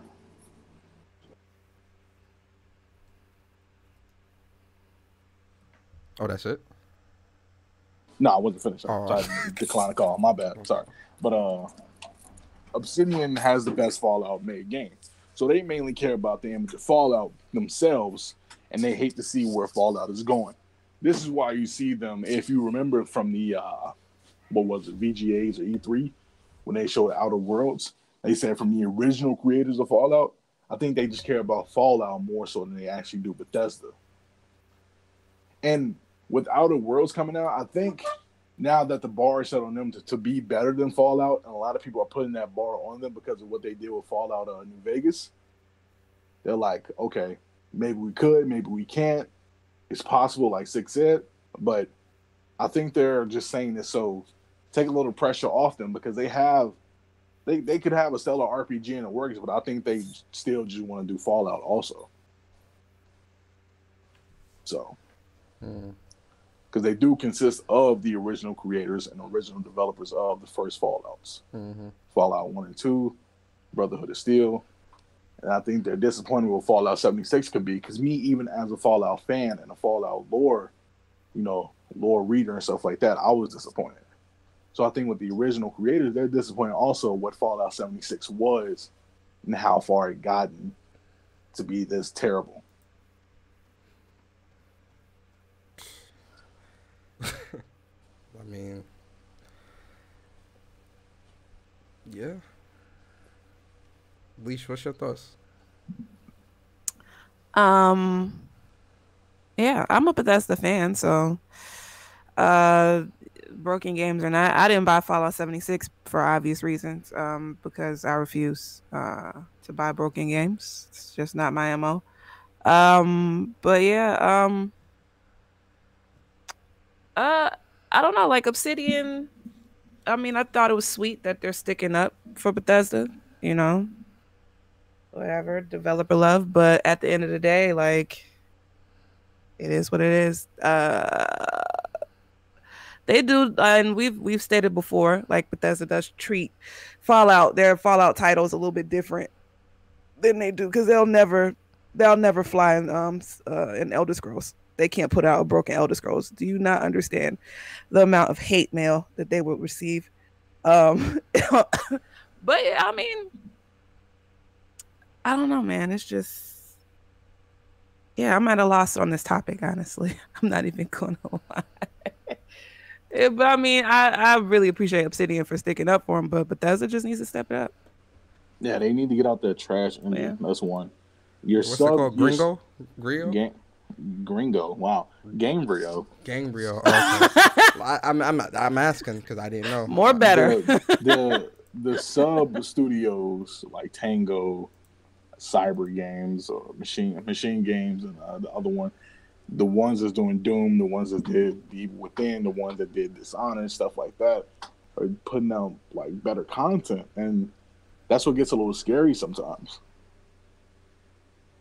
Yeah. Like Bethesda gets a pass for bugs, while Microsoft, Sony, Ubisoft, EA, they will get chewed out. Facts. But like we said, Bethesda, their thing is that they're known for bugs. Like, you know, it's not acceptable. It shouldn't be acceptable, but I mean, can you really get mad at them if they've been getting away with it for this long? People gonna take advantage. I mean, Rockstar has some faulty controls on Red Dead and got chewed up for it. That's true. Barring a phenomenal story, chewed up. Sick, we gonna disagree, bro. Hey, wait, bro. Listen, I'm not saying nothing. I don't even want to talk about Red Dead. let me rock, bro. Barring a phenomenal story to me, they got chewed up. It shouldn't be that Bethesda gets a pass. And I like Bethesda games, love Skyrim, but even when I was younger playing, I'm like, he shouldn't have these kind of bugs. Backwards flying dragons, glitches out the wazoo. Stuff. It's certain things. Not the wazoo. Yeah, the wazoo. It shouldn't be certain things that's acceptable and that's not acceptable. I played Fallout 3. More better. Playing Fallout 3 had the glitches. Playing Fallout 4 had some of the similar glitches. Hell, even New Vegas, I love New Vegas to death. The best Fallout that's ever created, literally, and it still has some of the same glitches. It's time for you to get a new engine. It's time for you to start stepping it up, man. Because if bigger companies get chewed out for like releasing products and stuff, why should Bethesda get a pass for what they do? They have charm. Nah, man, what? Yo, what you want? I guess they have charm. Nah, listen, I played Elder Scrolls. I played Oblivion. I didn't play Skyrim, but outside of that, I've never played any Fallout before. Before 4 at least. And when I played 4, I immediately was like, "Yo, what is this? Like, what is this? This is no. I refuse. I refuse to sit down and play this because I immediately was like, yo, this is unacceptable. I'm not playing this. And it looks shaky to when Tango Gameworks comes out with like the first Evil Within. It was kind of rough, but it still had like a base. Then it comes out with Evil Within 2. All right, bro. Y'all got it, bro. Y'all got it. I heard it, but I didn't want to say anything. All right, now, Scissor. More better.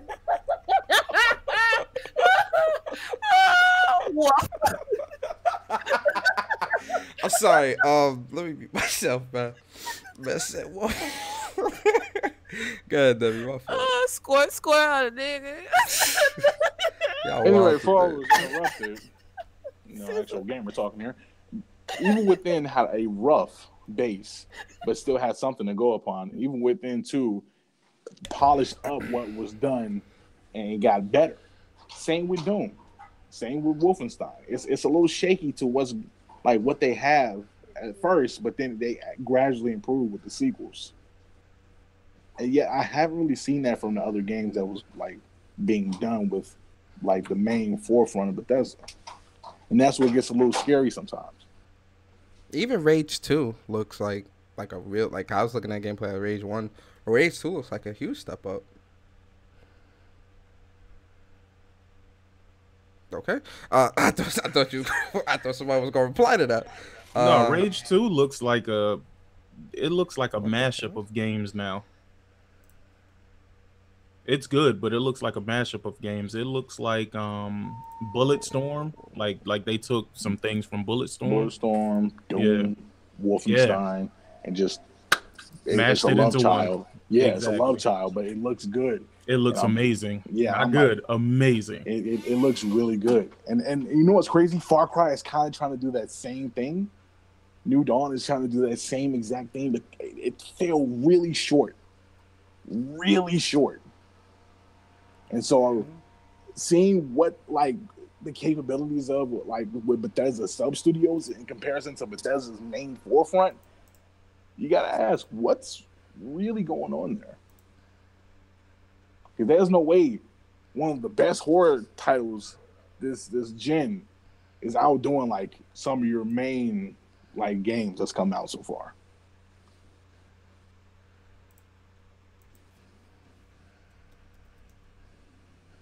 I tell you what, Evil Within is still GOAT. Anyway, moving on. Okay. Yeah, I can't. I'm sorry. Some racist dude just came into the chat, but I don't see him. But he's able to still write in the chat. I don't know what the hell's going on. Bro, that wait. crap happens to on me Twitch? all the time. No, it's on YouTube, but I don't see it in the YouTube. Like I'm watching the podcast on YouTube. Chop them in the net. And I don't see. Where the wrench people at? Throw they wrenches at I don't them. got no wrenches in here. Who I got in here? There's no wrenches? Hold up, let me. You ain't got no wrench. Hold on, Where my old wrenches. Hold on, let me make Wolf. Oh no! I got you. Wolf here all the time. Let me get Wolf. Get a little Wolf in here, guys. It's a little Wolf. I don't see who you. A little Wolf. Nah, I think it's gone now. I don't see it anymore. It's gone. I don't know what the hell's going on. Yeah, I don't see it, but yeah. So Wolf and Sick, you guys are wrenches now. Hey. Leash, are you in here? Type in here so I can give you the wrench too. I'm in here. Type into the YouTube once I can give you the wrench. Yeah, Barry said he don't see it either. I don't know. It's gone now. I don't know. I'm gonna tell you something strange though, dog. I got people who come to my chat on a regular, and I can't see a word of what they type. Ever. Yeah, like I'm looking at OBS, and I'm looking at the chat through OBS so that I can pay it because I got 3 chats going. So I look at OBS, and I see it from YouTube, and I'm like, it says white power, and then he does the N-word and all this, and I'm like, what? Like, and then I look at YouTube, and I don't see it, so I'm just like, what the hell is going on? Yeah, it's super weird. I don't know how it happens, but people who I'm actually cool with, I can't see some of the stuff that they do, and it says that I have people blocked that I don't have anybody blocked. My block list is completely clean, literally. Yeah, I don't get it either. Sorry, guys. That was my fault. So moving on, let's talk about Booker T. Booker T. Huffman.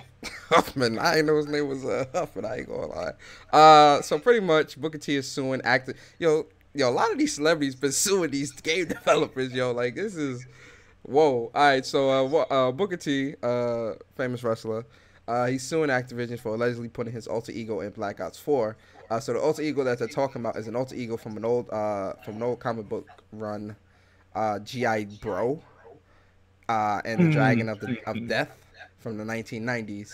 And this is an image from, on the left is him, Booker T, from G.I. Bro, and on the right is Prophet from Black Ops 4. Now listen, I'm gonna keep it a buck. I was just gonna say, you gotta be honest, bro. That looks really, really similar. I can't lie here, guys. Booker might have a case. Yo, that nose, the jawline. Bruh, and also to know that Prophet normally has his dreads back and he doesn't have anything on his head. So for them to literally put like the same black this is a young cap Prophet, or whatever so that I is. think in young Prophet they look different because they all look different.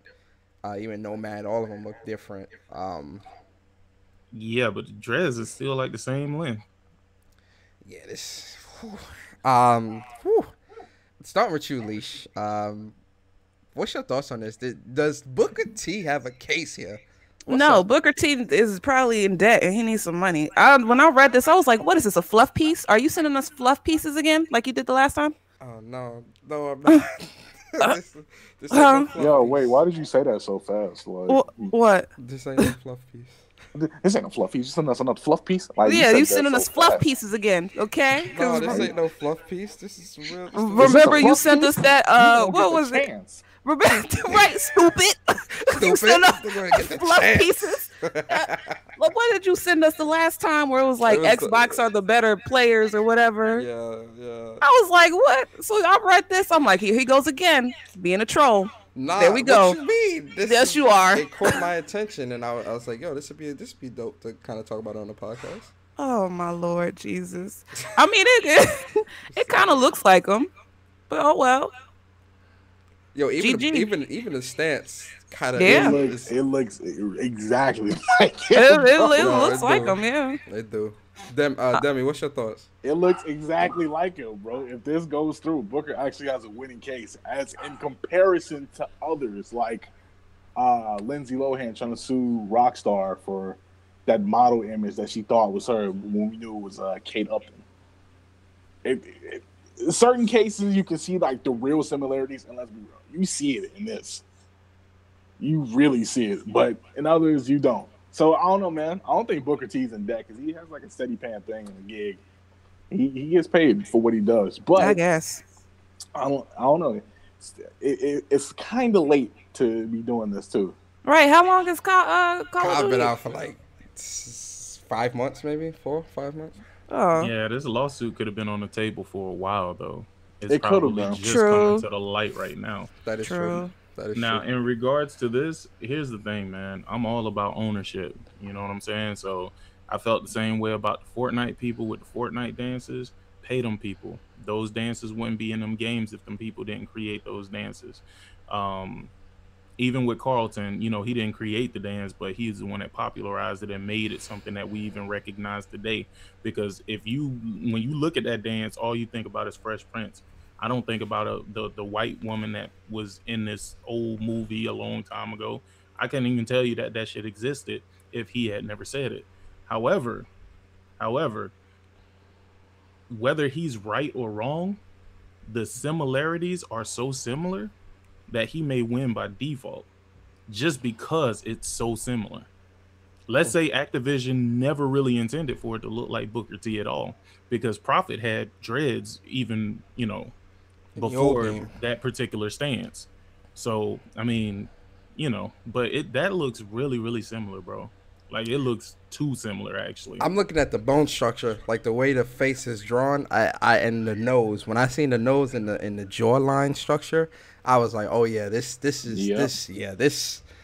you got a case here, bruh, because it's way too. It really is like 1-to-1 pretty much. And then the stance really. I'm like, yo, like, wow, like what was like? Here's the thing: they're gonna settle.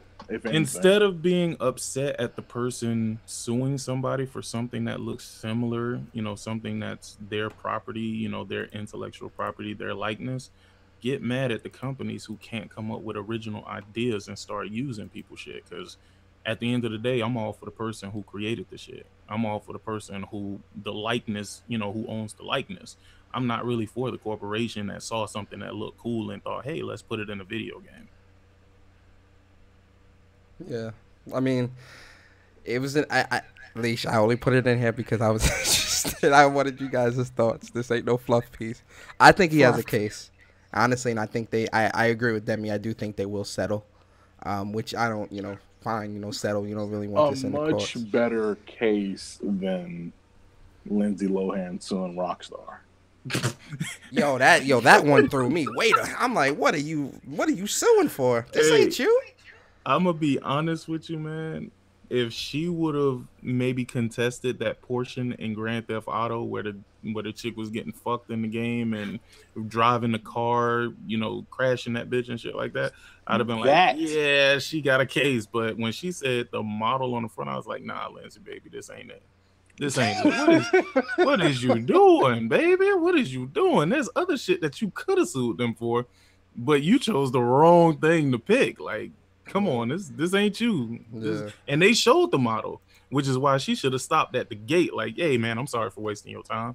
Let me go on. I'm sorry for wasting time.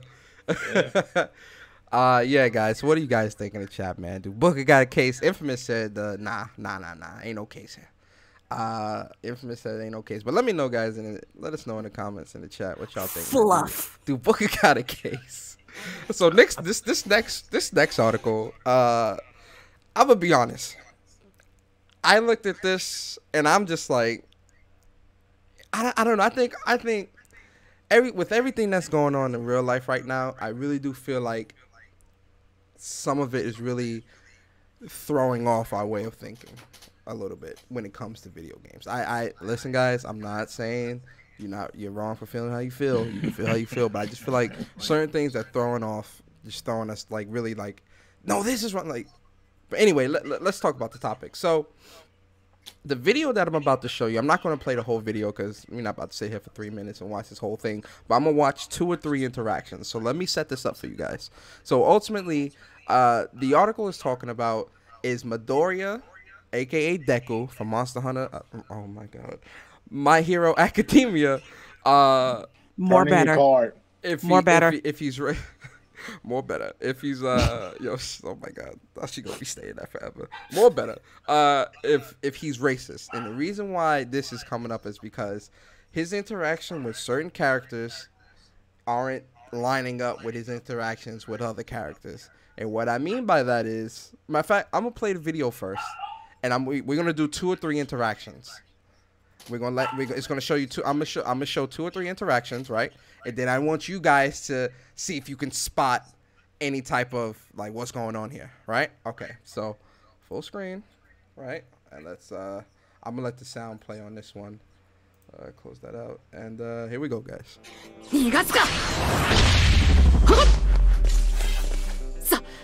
サンドバッグになるつもりはありませんよ。そう緊張すんな。実力が出せねえぞ。逃がすか。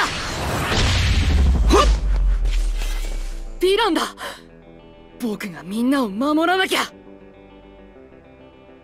ヴィラン？俺はナメック星人だ。逃がすか。はい。俺は誰にも潰されねえ。ゴムだから。ゴムの個性分析しなきゃ。Alright, so that's enough of that. So we played 3 interactions, right? You guys watched the video, right? Sick, Demi, Leash, you guys watched it, right? Yep. Okay. Yes. Okay. So let's start. Leash, I'm gonna leave you last because you always got a lot of good stuff to say when it comes to these type of topics. So I'm gonna leave you last. Me? Of course. Oh my. We love your thoughts here on Marvel Friends. Good chat. You're so sweet. Demi, the 3 you watched the whole video. Any interactions that you seen on there that stood out to you? It was mainly the Piccolo one. That was the one who was like, "I'm in the Mechian." It was hilarious, bro. It was kind of funny. I ain't gonna lie. So the Piccolo I'm not one. a villain. I'm in the Mechian. That's hilarious. I don't see any racism in it. It gives the undertone, kinda, but I really didn't look at it like that. I just thought it was like some cheesy anime humor. Anything.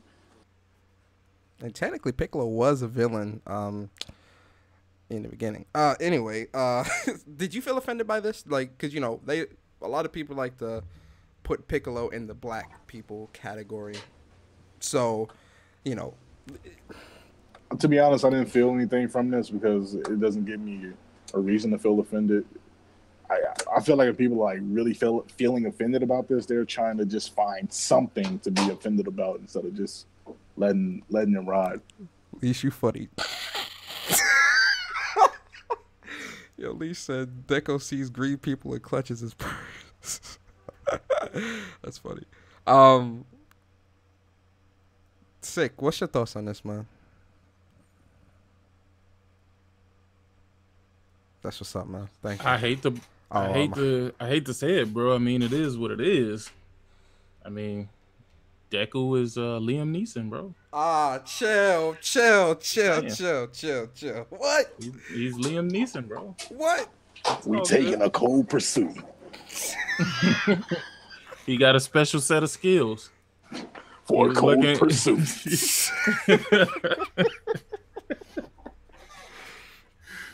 So you feel offended by this?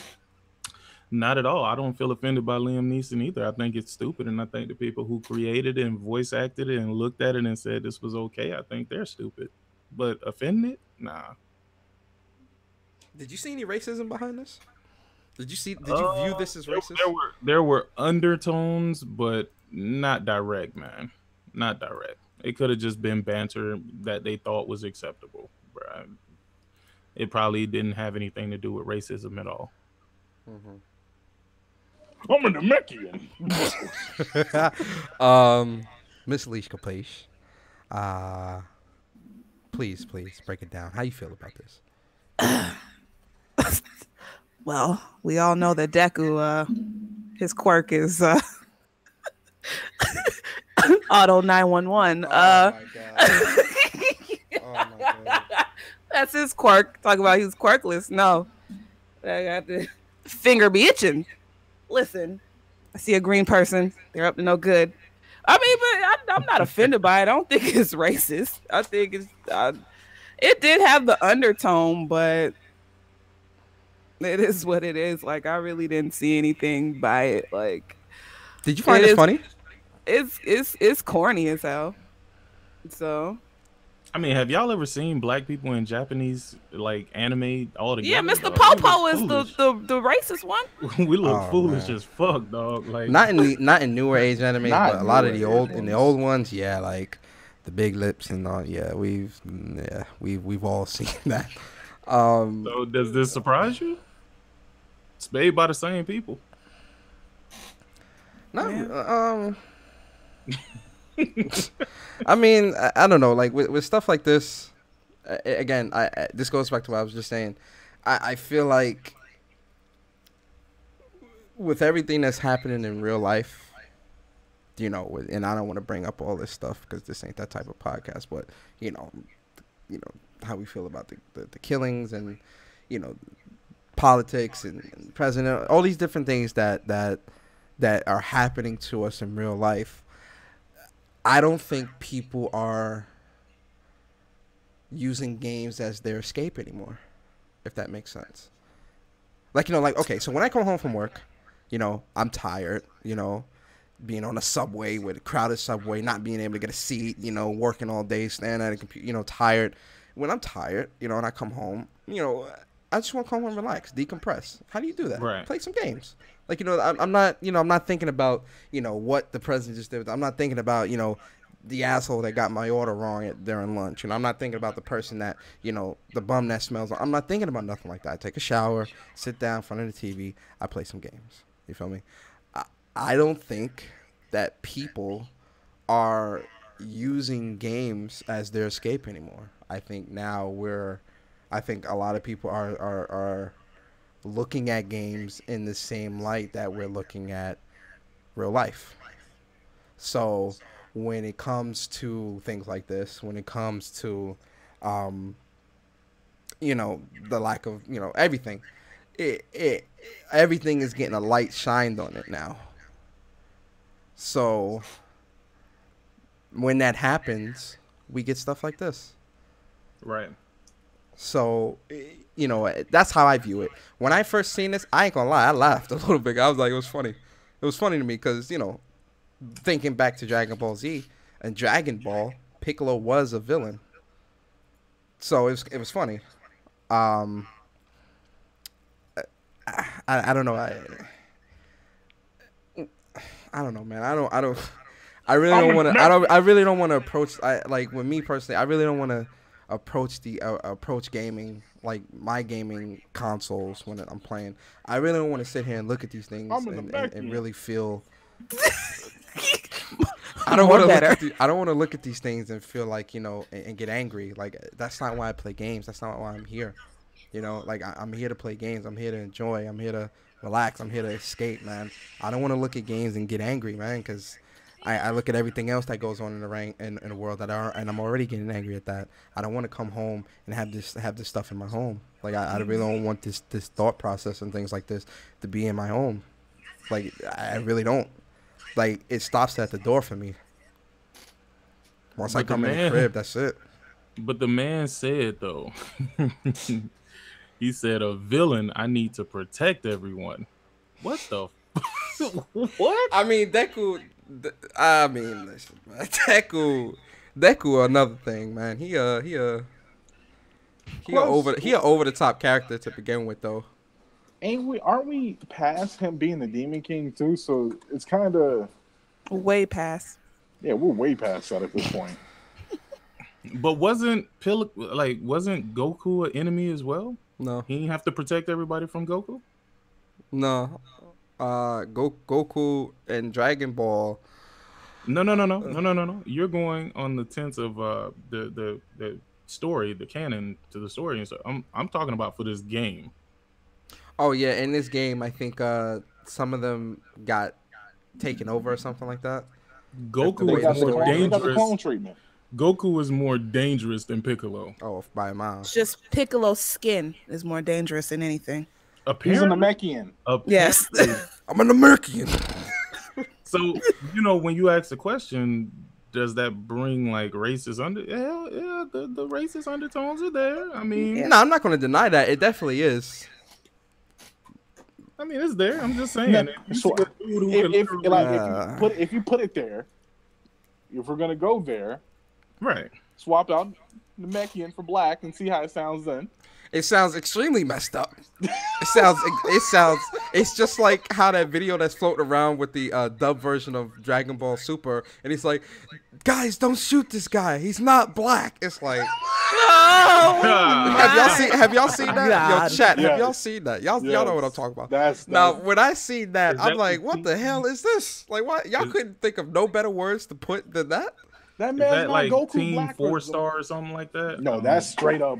Yeah, that's straight up from the Super. Yeah, that's from English Dragon Ball dub. Super, the dub version. He's like, because the police had guns aimed at Goku. Wait, no, he said that? Yes. No. Is that a real translation? Yes, that's the real translation. Wow. No. So there were guns pointed at Goku because they thought he was the evil Goku, and Trunks just jumps out of nowhere and he goes, "Wait a minute! Do not shoot this man. He's not black." No, because you got Goku Black. That's why. Yeah, Goku Black. I thought y'all was talking about. Okay, no, but that's the translation that they chose, and I'm like, what? I see that. I was like, what? What are y'all? Y'all couldn't choose no better combination of words. Goku Black, or he's not Zamasu or something like that, bro. Yeah, that one. Now, in that regard, I'm like, all right, y'all playing around because y'all could have chose a better choice of words here. Y'all could have chose. Look, that's not Zamasu. Or that Goku, he's the good Goku. Don't shoot him. Something like that. Like, he's not black. Come on, man. Yo, come on, man. Y'all killing me, man. Come on. Let's move on, man. Ah, man. Now, this article, I've been waiting for this. Sony Sean Layton wants fewer, bigger PlayStation games. I agree. This is a really great article. This is actually one of my favorite articles that I read this week. And shout out to Sick, because one day I woke up in the morning and I saw Sick. He had tweeted about this. I was like, what's this? I gotta, like, as soon as I seen the excerpts he was tweeting, I was like, I have to read this article because I need to know what's going on here. So he said, shout out to Sick. He sent me the article. I read it. I was like, like we get like Sony. Even worse than that though. Look at the one I think it's from GameSpot or either Game Informer. It's worse than that. Really? Yeah. Okay, This nigga went straight Phil Spencer. This guy went straight Phil Spencer, bro. Sean? Yes. Oh boy. Let me set this up then. So it was a good interview. You know, he was doing an interview with Game Informer, no, CNET, and you know, they asked him a couple of questions, and one of the questions that was asked, how do you decide what games you'll buy? What is streaming? With all the streaming talk, is it worth it yet? And delivering not over the internet. I just put one in the chat. You put it in the chat? Yeah, skim through that one once you finish this. Okay. So everyone here read the article, right? Yes. Okay. Thoroughly. Leash, Demi, you guys read the article? You good? I skimmed it. Yep. I skimmed it because I wanted to see what direction he was going to take it. Okay. Yeah. Give me, you know, at least give me your thoughts on the article. From what I read. Yeah, give me your thoughts on what you read. Like, how do you feel? Basically, I'm feeling like they're not going to put out as many exclusives next generation, and they're going to focus more on like bigger titles. I don't know. Maybe all this controversy with like cross-play and them being a little bit more like them being more willing to work with other, like, I don't know, because you know they're really like inclusive. So that's what I was thinking, like from what I read from the article. But like that's why I skimmed it, because I wanted to know like where you were going to go with this, because I'm like, huh? So yeah. Okay. Demi, what's your thoughts on the article? I don't think it's gonna be less exclusives, but I do think they're gonna slow down the production of what they put out as compared to this generation. There's still gonna be some heavy hitters and stuff like that, but I don't think it's gonna be as frequent as they did this generation. Seems like they kind of want to do things in a different direction, and from what I'm getting from this article, they kind of want to Game Pass it and like look into streaming too, which is something I didn't expect them to even take in that format. You said they want to Game Pass it? Yeah, it seems like they want to do something with Game Pass or slow down something in that route. I'm just saying, in that route. You know, PS Now is Game Pass before Game Pass was Game Pass. I already know that. I'm saying it's so something. They're trying to do something they're already doing? Hey, say, why are you trying to put me on the spot, bro? I'm just saying. I gotta have an understanding of what you're saying right now.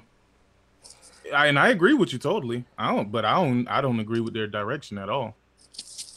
I don't know why they're taking a sudden direction change why start taking this route when they already have like the market. You have the market, you have the lead. Why slow down your income and your route? Why slow down when you're in the winner spot already, you know? It's weakness. Sean Layden was better shutting up and never saying anything, because when he opened his mouth, he sounds weak. Damn, bro. Damn. You on, man. Yo. All right, so, okay. It's the Sabbath. So I skimmed this new article. You care about the movie, not the projection.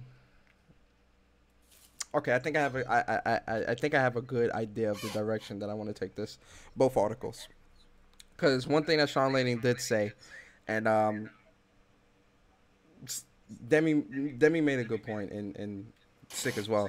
So one thing that Sean Layden did say in the original article is when they were talking about streaming and streaming games and stuff like that, the idea with them is they do want to maintain that technology, but they also understand that everybody in the world isn't equipped to fully take on this technology in its entirety. So I feel like PlayStation, they're focused on that, but that's still not priority, because they did say that Sean did say that they are working on providing, you know, they still want to do their good games. They still want to put out exclusives. They still understand that people want physical and all these different things. And also, in an article that did come out prior to this, they did say that the world is not ready for cloud-based gaming, which I wholeheartedly agree with. The world is not ready for that. So when it comes to what he was saying with fewer exclusives, what he was saying with that was that when it comes to when it comes to putting out these games, it's taking longer, and they're trying to make bigger and better games. So they're trying to acquire more studios to get into different realms of gaming so that they can kind of cover all bases, and they have something for everybody. And it's all coming out at a time where, okay, we got these 3 games coming out this year, these games coming out next year, so on and so forth. So Sick, kind of put all this into perspective for us, because you did a couple podcasts on this. So do this for me, do this for the panel, and do this for the chat. Put both articles into perspective for us and set us up. All right. Well, let's put it like this, right? Sean is weak. I think he's a weak leader of worldwide studios, right? I'm not an Xbot. I ain't afraid to, speak how I feel when it comes to PlayStation. PlayStation might be my preferred platform, but at the same time, if it's my preferred platform, then I want to see my preferred platform prevail, not to see it decline. In regards to what Sean was saying, is basically he had to make an excuse, first of all, for the crossplay mess, because now they're questioning him like, yo, why aren't these other games doing crossplay? Well, they have to speak to their PlayStation account managers. In layman's terms, what that means to me is that we pick and choose who we allow to do crossplay, and if your game ain't popping, F out of here. That's kind of how I see that. In regards to everything else, he was saying things like, oh, these platforms are doors to one gaming community, yada, yada, yada. You're wrong, Sean. You're wrong, Sean. People play on PlayStation for the reasons they play on PlayStation. People play on Xbox for the reasons that they play on Xbox. People own the Switch and, have it as a primary console because of why they play on the Switch. You know what I mean?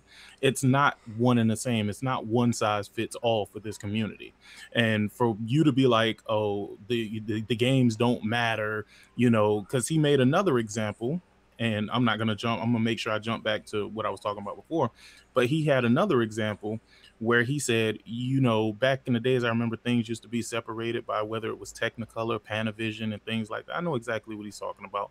But he was like, in my mind, I'm thinking, I don't really care how I play the movie. I just want to get to the movie, right? And what that means to me is that he's saying there's no need to have any exclusive games. You just have, you have all these different consoles, like a DVD player. You buy a DVD player, they all play the same DVDs. Well, Sony, sad to say, that'll be the end of you, bro, if you do go that route, because everybody is already waiting to jump to PC anyway, regardless of the fact. If I can get all PlayStation games on PC, guess where I'm gonna be at? I'm gonna be on PC because I can already get all Xbox games there. So there's really no need for me to own a console at all. And all of this kumbaya talk and all of this we are one, we are the world crap, you're weak, Sean. Never have I ever seen in a generation. Oh, go ahead. No, go ahead. Finish your thought. Never have I ever seen in a generation where the winner is pretty much bowing to the whim of the loser. See, with that, I get what you're saying, and I agree to a certain extent when it comes to like the whole, like when they all came out on stage for the Game Awards, I was just like, I was immediately like, what is this? Like, any smart person knows that y'all could be friends in real life. Like, sure, y'all can, go out, whatever. But as in the business side, y'all not friends at all.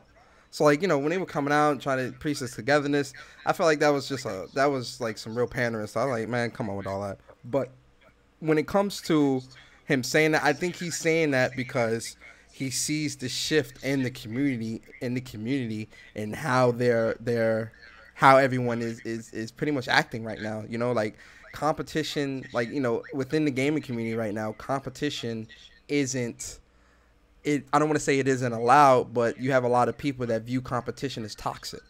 They view these companies going at each other as toxic, and you can tell, especially when the crossplay stuff started rearing its ugly head. When the crossplay stuff started happening, like really became a thing last year, you could really see that people's views on what they thought where what was acceptable competition and what wasn't was out the window, because you had people saying that PlayStation should do what Microsoft and Nintendo was doing with the crossplay because this is what's better for the gamer. And in my mind, I'm thinking, but PlayStation does crossplay already with more games than both other companies combined, and this was never an issue brought up whenever PlayStation was trying to reach out and bring quote-unquote the gamers together. Same thing with Nintendo. When Nintendo wasn't trying to play nice with anybody with the Wii U, Wii, GameCube, Super Nintendo, and Nintendo 64 and all these other things, no one was preaching this. So I think the reason why he's talking like this now is because the shift within the community is kind of dictating how some of these companies are maneuvering, and you could see it with Microsoft putting all their stuff on Game Pass. No, Persona. Here Sony allowed with their quiet butts, they allowed Microsoft to control the narrative.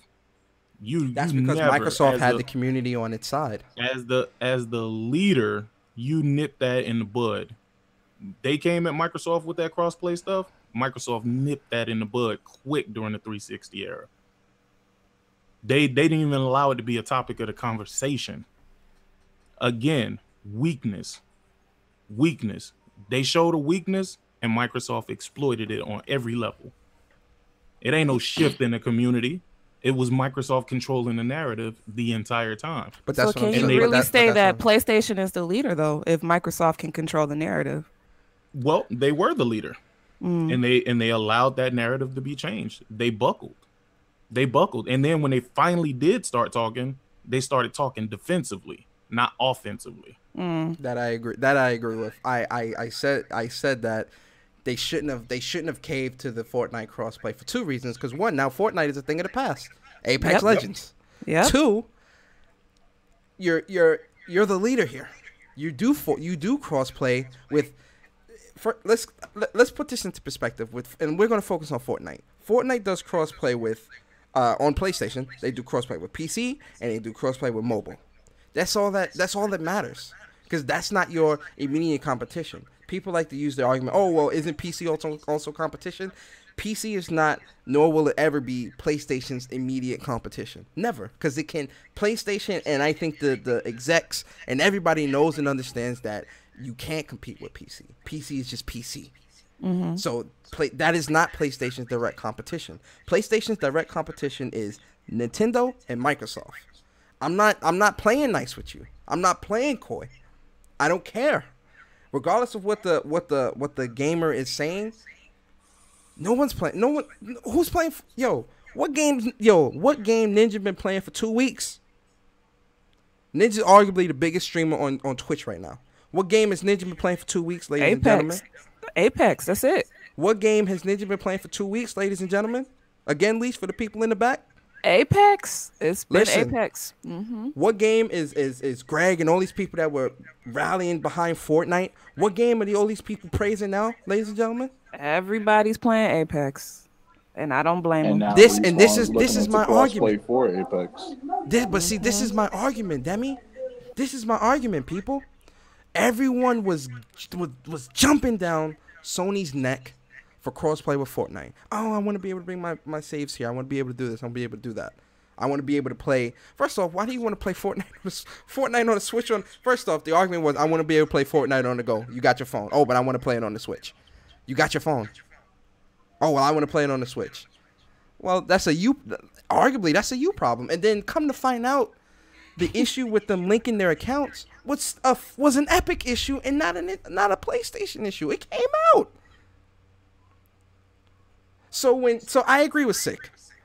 When Sony buckled, I was very disappointed, because I'm like, Sony, why? You don't need to. You the market leader here. You control when they buckled, how things everybody go. was over it. Everybody was over it when they buckled. When Sick, I'll do you one better. People were surprised, like, what? Sick, I'll do you one better. Before they buckled, when they were talking about the crossplay games, Rocket League, Fortnite, the people that were complaining weren't even playing these games to begin with. And this is another thing, and I'm going to let you guys talk, because I talk too much. My issue with this argument of crossplay and why I feel people's true intentions are fake is because I see people saying, "Oh, well, if this game had crossplay, maybe I'd play it." What? I'm not playing this game because it doesn't have crossplay. What? What? What sense? In what world? In what world does that make any type of sense, ladies and gentlemen? That makes no sense to me. I'm not going to play a game because it doesn't have crossplay. Oh, and let's go to infamous Bethesda.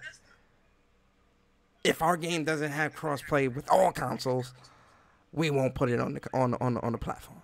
It was a card game. So Bethesda, you care about crossplay. Oh, we're very adamant about crossplay. We want gamers to be able to play together. So does Fallout 76 have crossplay? Oh, I'm sorry, we have no thoughts. We have no intentions of putting crossplay on that. Wait a minute now. Wait a minute. Would you want crossplay on that if it can't even handle regular consoles right now? I'm speaking in general though, Demi. The thought wasn't even on the table, Demi. Was it? Because we talked about it on the podcast, right, Demi? The thought wasn't even on the table. Until it started affecting my business and I started seeing my bottom line shift, they were selling more games than ever at the time that they buckled. And they still are. Now, here's the thing, right? Let me play devil's advocate for a moment. What if Sean Layden is buying time? What if he's saying everything that everybody wants to hear as a chess move until they release the PS5? See, I thought this through. How do you maintain and keep your audience? Let them think that you're going to do something that you're never going to do. Don't deny it. Yeah, we give in. We are the world. We are the future. One gaming community. You know what I'm saying? Yeah. And then once the PlayStation, because remember, they need as much good PR as they need going into the PlayStation 5 to maintain and keep their dominance with the consoles. They're going to outsell Xbox regardless because they're in more countries. So regardless, they're going to outsell Xbox. But what I'm saying is, what if he's playing the game? What if he's one chess piece? Sick. Reading the articles. That's what it felt like. Like he's speaking openly. He's not making a clear distinction of if they will or if they won't. He's just speaking on what the community shift is. He's making valid points. You don't think so, Sick? Maybe. I mean, he's making valid points, but the thing is, you never show weakness. People would have respected them more had they held their stance. All this, like I said, playing together. How many of y'all playing Fortnite right now? Any of y'all playing Fortnite? Nah, I'm not really in the VR. I've never played. Listen, I played never Fortnite played 3 times Fortnite. and threw that away. Like, all right, man, You get off my mean to console. tell me y'all not co-oping with y'all Switch buddies? Nope. Nope. And We see, can't even get Least to play her Switch. Anyway. However, I do play my Switch, but I play by myself. I'm joking. I play a crossplay game. I play Paladins. That's crossplay. Yeah, I play Paladins, but that's it. But here's the thing: when you're playing crossplay, are you wondering to yourself, "Yo, am I playing with some Xbox dudes? No, not at all. Or am I playing with some PlayStation dudes? Or am I playing with some PC?" Well, it ain't crossplay between PlayStation and Xbox, but are you wondering, like, who are you playing with? Or are you just like, I got people to play with? I just hope they're good teammates. That's all I care about. Hold on. Least say that again for the people in the back, please. I just hope they're good teammates. That's all I care about. Oh, my God. She preaching the gospel today. It ain't even Sunday. But it does show like the little symbol. It shows like the little symbol by their names from what they're playing on. That's all psychological, Demi. Listen. I wasn't done. Oh, my God, bro. I'm hyped right now. I'm sorry. I'm hyped. More better. And if I see like the little symbol they on, I take the little keyboard attachment. I get a little toxic, you know. Oh, I'd be like, you trash. More better. Stick to the system you playing.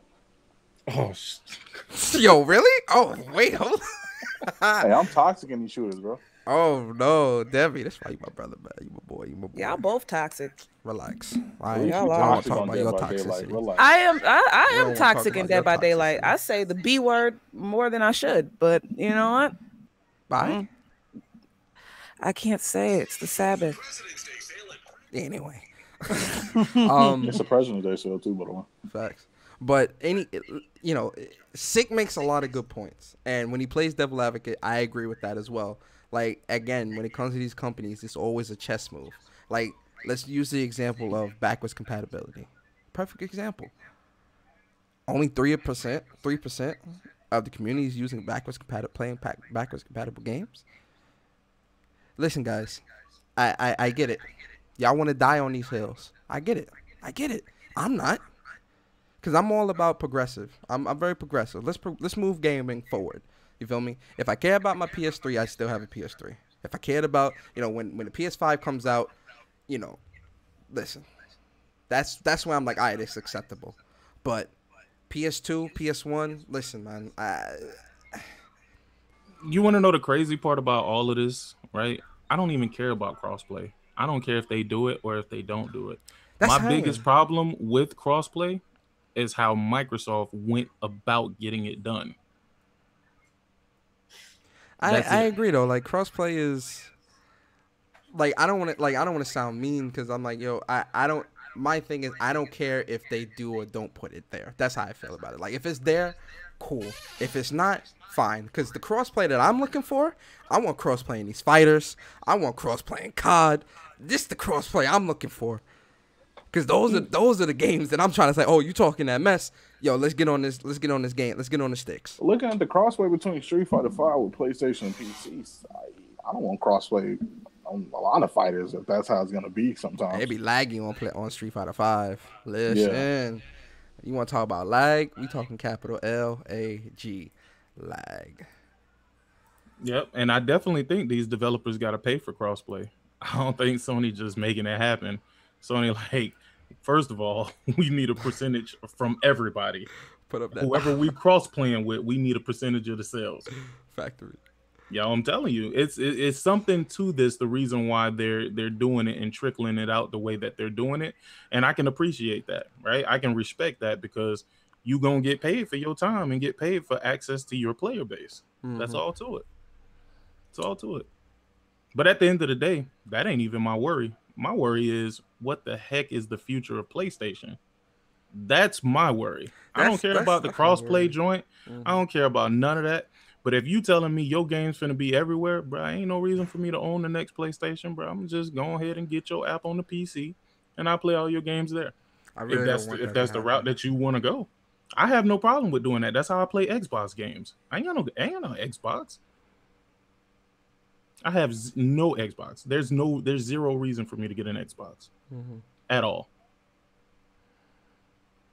Yeah, I really hope that doesn't happen. I'm gonna be honest. Well, you need to read that second article. You need to read that second article. There's something that you need to read. Skim down to the point. Actually, type in Technicolor, TECHNICOLOR, on that article, the Game Informer article, and just read what he says at that particular point. It's gonna make you say, "Whoa." With PS Now having PS4 games, I kind of could see, like, when they did that, it kind of put in my mind they probably want to test the waters with that and then see where they go with that. Not necessarily, because they never made that downloadable on the PC. Yeah, I know it's straight up streaming. Yeah, but I'm saying, like, no, but I'm saying I don't think that they would do that, because I don't think they're stupid. I think they know what brings people to PlayStation. Your library of games brings people to your PlayStation. See, with Xbox, it's a totally different story. They went this whole generation. You know what? Let me not even start. But anyway, that's a rabbit hole for a different. Let's go down that path, yo. Let's get into the discussion. Because man, this Sony topic can. Listen, if you don't watch Sick Humor channel, listen, this Sony topic. It's an interesting topic for sure, though. Yes, it is. I'm curious on a lot of things. Yeah, I agree. Oh, you got the articles, right, Demi? Yeah. Yo, for sure. You got give him the. You got the CNET one or the Game Informer one? Oh, you put it in the chat. Yeah, I put it in the chat. Yeah. Read through them. Literally, it will give you all the information you need. Let me ask you guys a question. Do you guys want to? Because the topic, now we're in the discussion of online toxicity. Should we play the video or no? Or should we only talk about it? It's a little graphic. If you play it, you better tell people it's a trigger warning. But it is graphic as hell. Well, so. that's what I'm asking you guys. Do you guys should we play it or no? You gotta be real, bro. You gotta let people get the real. It's your call. Nah, don't put this on me. No, your call, bro. Nah, anybody who was on Xbox Live during the 360 period, I'm pretty sure they heard worse. Listen. Modern Warfare 2 is where I found out what a moon cricket was. Had no idea. Never heard of the word before in my life. So, trust me. Demi, what do you think? Hey, you got to give people the trigger warning. If you're going to play it, give them the warning. I don't like graphic. Your answer, bro. What you think, bro? Bro, I'm telling you, if you're going to play it, give them the warning. Play it. I mean, it's to the ladies that are watching the podcast, I'm pretty sure y'all know what video I'm talking about. I know which one you're talking about, and I didn't even see the video. I just saw the post, and I was like, Do you guys... Is it okay we play the video? How y'all want to do this? Yeah, play the video. I'm asking them in the chat. I want to see what people think, man. You're ruining my high. Play the video. All right, I got y'all, man. We gonna play the video. I just want to let everybody know before this video plays. People here on the podcast, we do not condone or accept or defend anything of what you're gonna hear in this video. This is disgusting. We're only playing this just so that you guys can have an idea and understanding of what exactly is going on, just so that when we do have the discussion, you guys have the visual of what's up. So to any women or to any men or to anybody that is watching this, if you're watching this with your children or your family, please take them out the room for about a minute or two while the video plays. To any women that may watch this now or later, please know that this is not the views of MOG and Friends podcast. This is not the views of Sick Humor or PlayStation Plus podcast. We do not accept or condone any of what you're about to watch in the video. So please, viewer discretion is advised. Please, yeah. You might hate my response to this though, but go ahead. Okay, so pretty much Sheena G, she's a streamer. She was playing Apex with a couple of friends, or I think she was solo. She was playing, and she ran across some trolls on the internet, and this is pretty much this is what they said.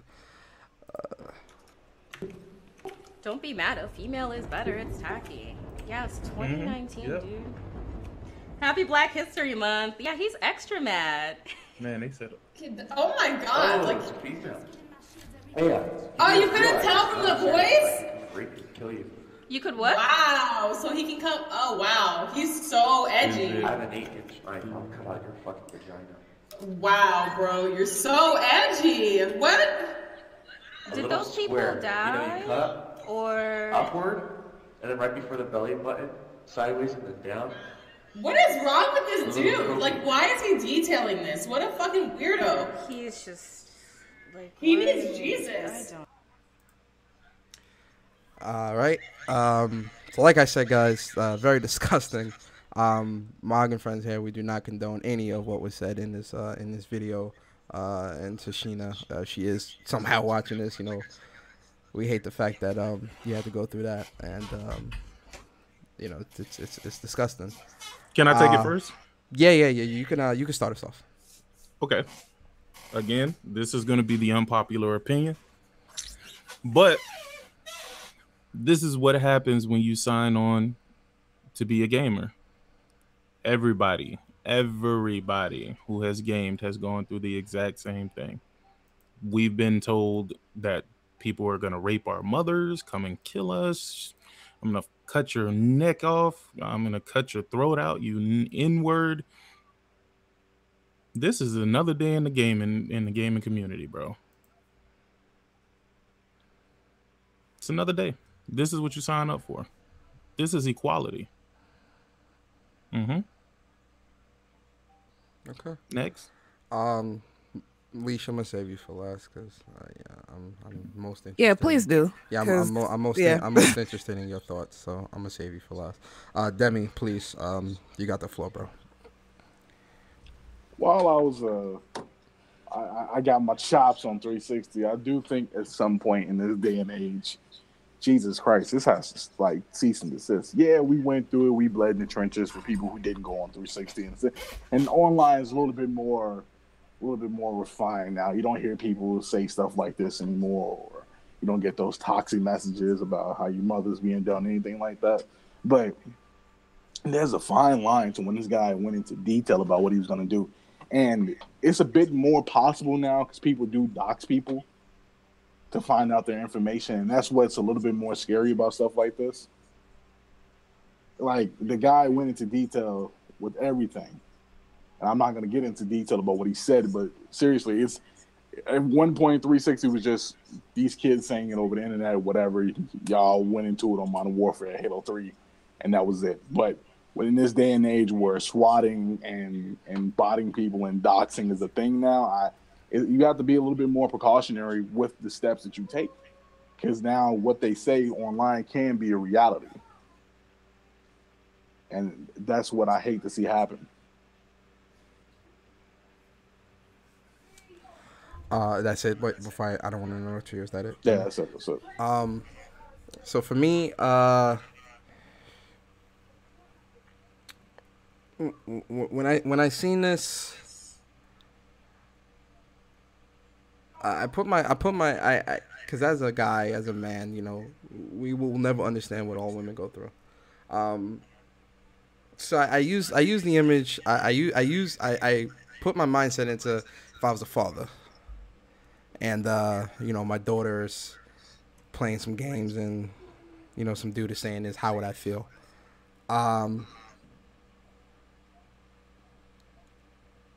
Things like this, because I see a lot of people in the chat saying, you know, internet, this is how it is, whatever. Things like this are never, and I think this is with anything, but I think things like this are never truly understood until it happens to them or happens to someone that they love or a significant other and things like that.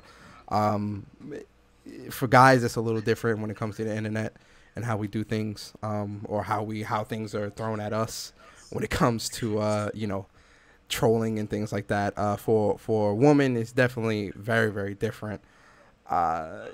This was like some real over the top shit to say, to, you know, and not to excuse anything else that's said, but you know, what happened to the old trolling days on the internet where it was, you know, go fix me a sandwich or something like. Yeah, it's still messed up, but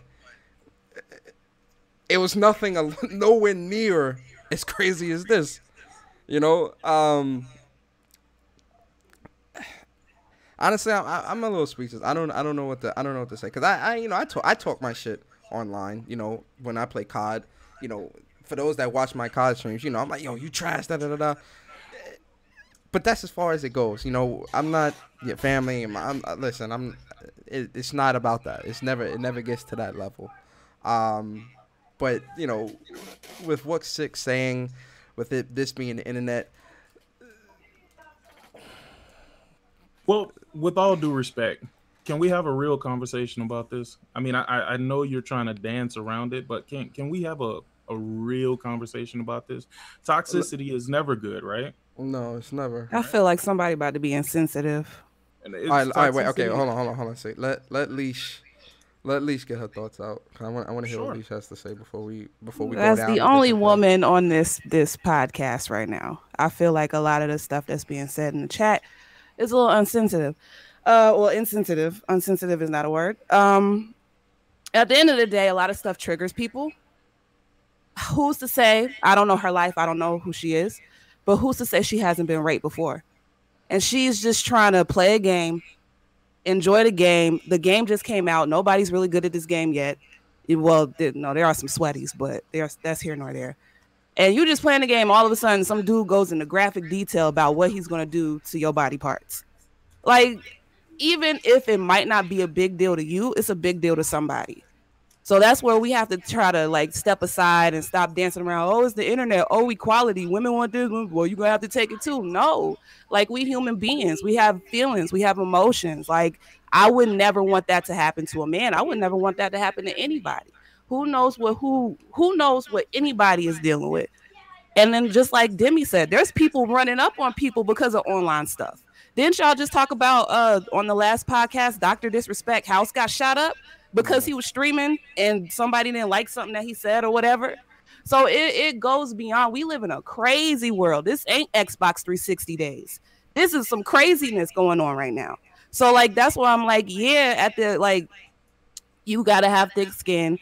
You gotta tough it out, sure, but not everybody's built like people with thick skin. Not everybody has thick skin, and I mean it is what it is. Like I felt it to be very disturbing. It's sick. It was sickening. Whoever this person is, like I hope he, I mean, a lot of people talk mess on the internet, and of course, a lot of people ain't gonna back it up. But God forbid you meet the one who does. So it's just like. I really, when people keep saying, oh, well, we used to do this all the time, that doesn't make it right. You should grow and evolve as a human being. Just because you was doing it, the Xbox 360 came out, what, 10 years ago? So we still doing the same stuff we did 10 years ago? What happened to growth? It's a shift in the climate. It's a shift in the environment. And period. Like stuff that was allowed back in the day ain't going to be allowed now. And you just going to have to live and learn. Like... you can't be an a-hole for the rest of your life and think that it's okay. Like, it's not right. People are now being a little bit more empathetic. This is just the world that we are in right now. It's the shift. And if you can't get with it, then you're going to get lost. And it is what it is. Like that, it was sickening. I don't like it. I ain't for it. And I really hope, like, take him off like, make it to where he can't even play Apex no more. Like... But I mean, from what I've read, like she got everything kind of like she reached out to, I guess the developers or something. And they said they was going to look into it or whatever. But yeah, let's just stop all this. Like, oh, we should deal with it. We should deal. Nah, bro. I wouldn't want nobody to hear what I wouldn't. Like, if somebody said that to me, well, I know my mouth, so I know I would probably curse them out. But not everybody is leash. So. And you saw how she was just stuck. She didn't know what to say. Look, you saw her face. She was like, what the, like her friend was more like, yo, like chill out. But you don't know what that triggered inside of her. So I that's. I'm sorry, my fault. No, keep going. I was near the end. Oh, but yeah, that's why I was. Yeah, that's why. I don't play those games because I have a daughter, I have a mom, I have a grandma, I have aunties, I have girl cousins. Nah, I don't play that. I wanna say something. So this is gonna be a correlation to what Alicia's saying right now, and let's go back to the very beginning of the podcast, guys. Everyone was up in arms about the Nadine and Chloe artwork. This is offensive. I don't want this in my games.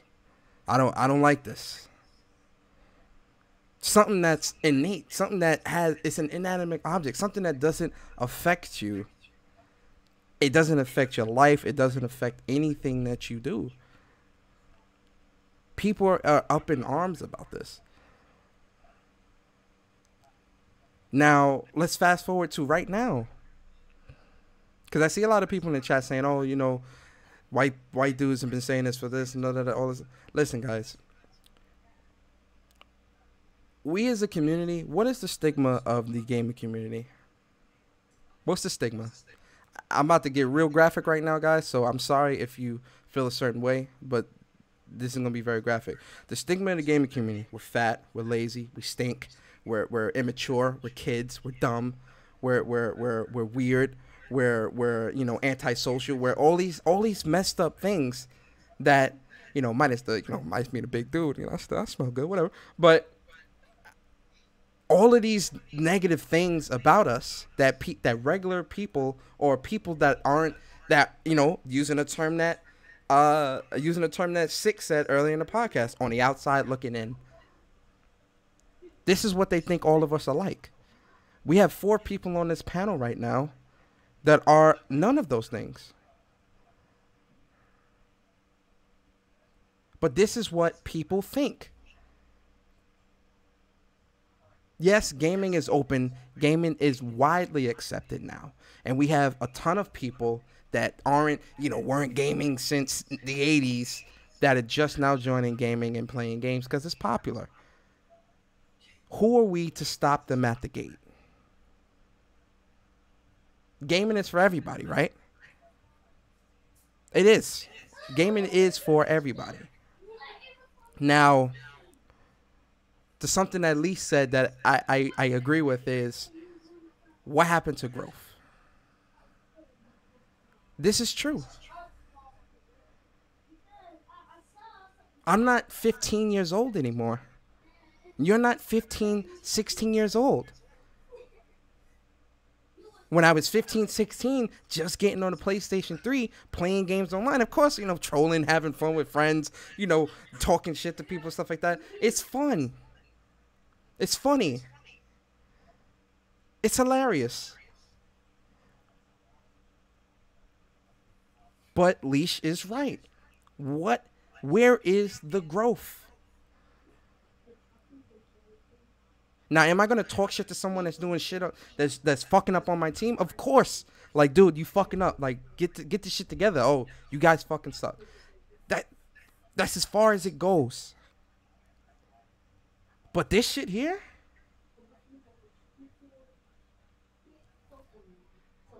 Back to what Lee said. Where's the growth?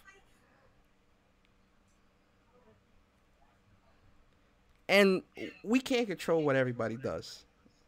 And I'm going to take another saying that Lee said. She says it a lot on Twitter. I'm done being mad about things I can't control. Which I agree with. I'm not mad at the community that I'm in, that I'm a part of.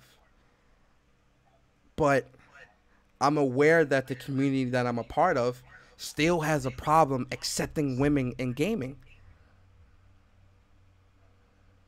What if I have a kid?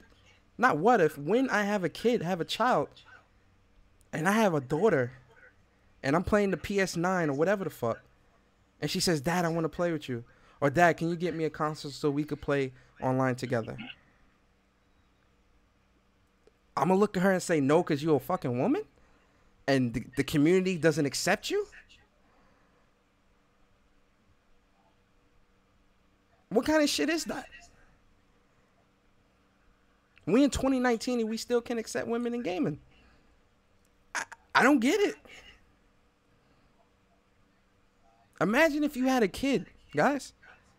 Imagine if you had a kid and your kid say, yo, buy me this console. I want to play online. I'm going to be worried. Yo, my man, you can't use no headset, mommy. You can't.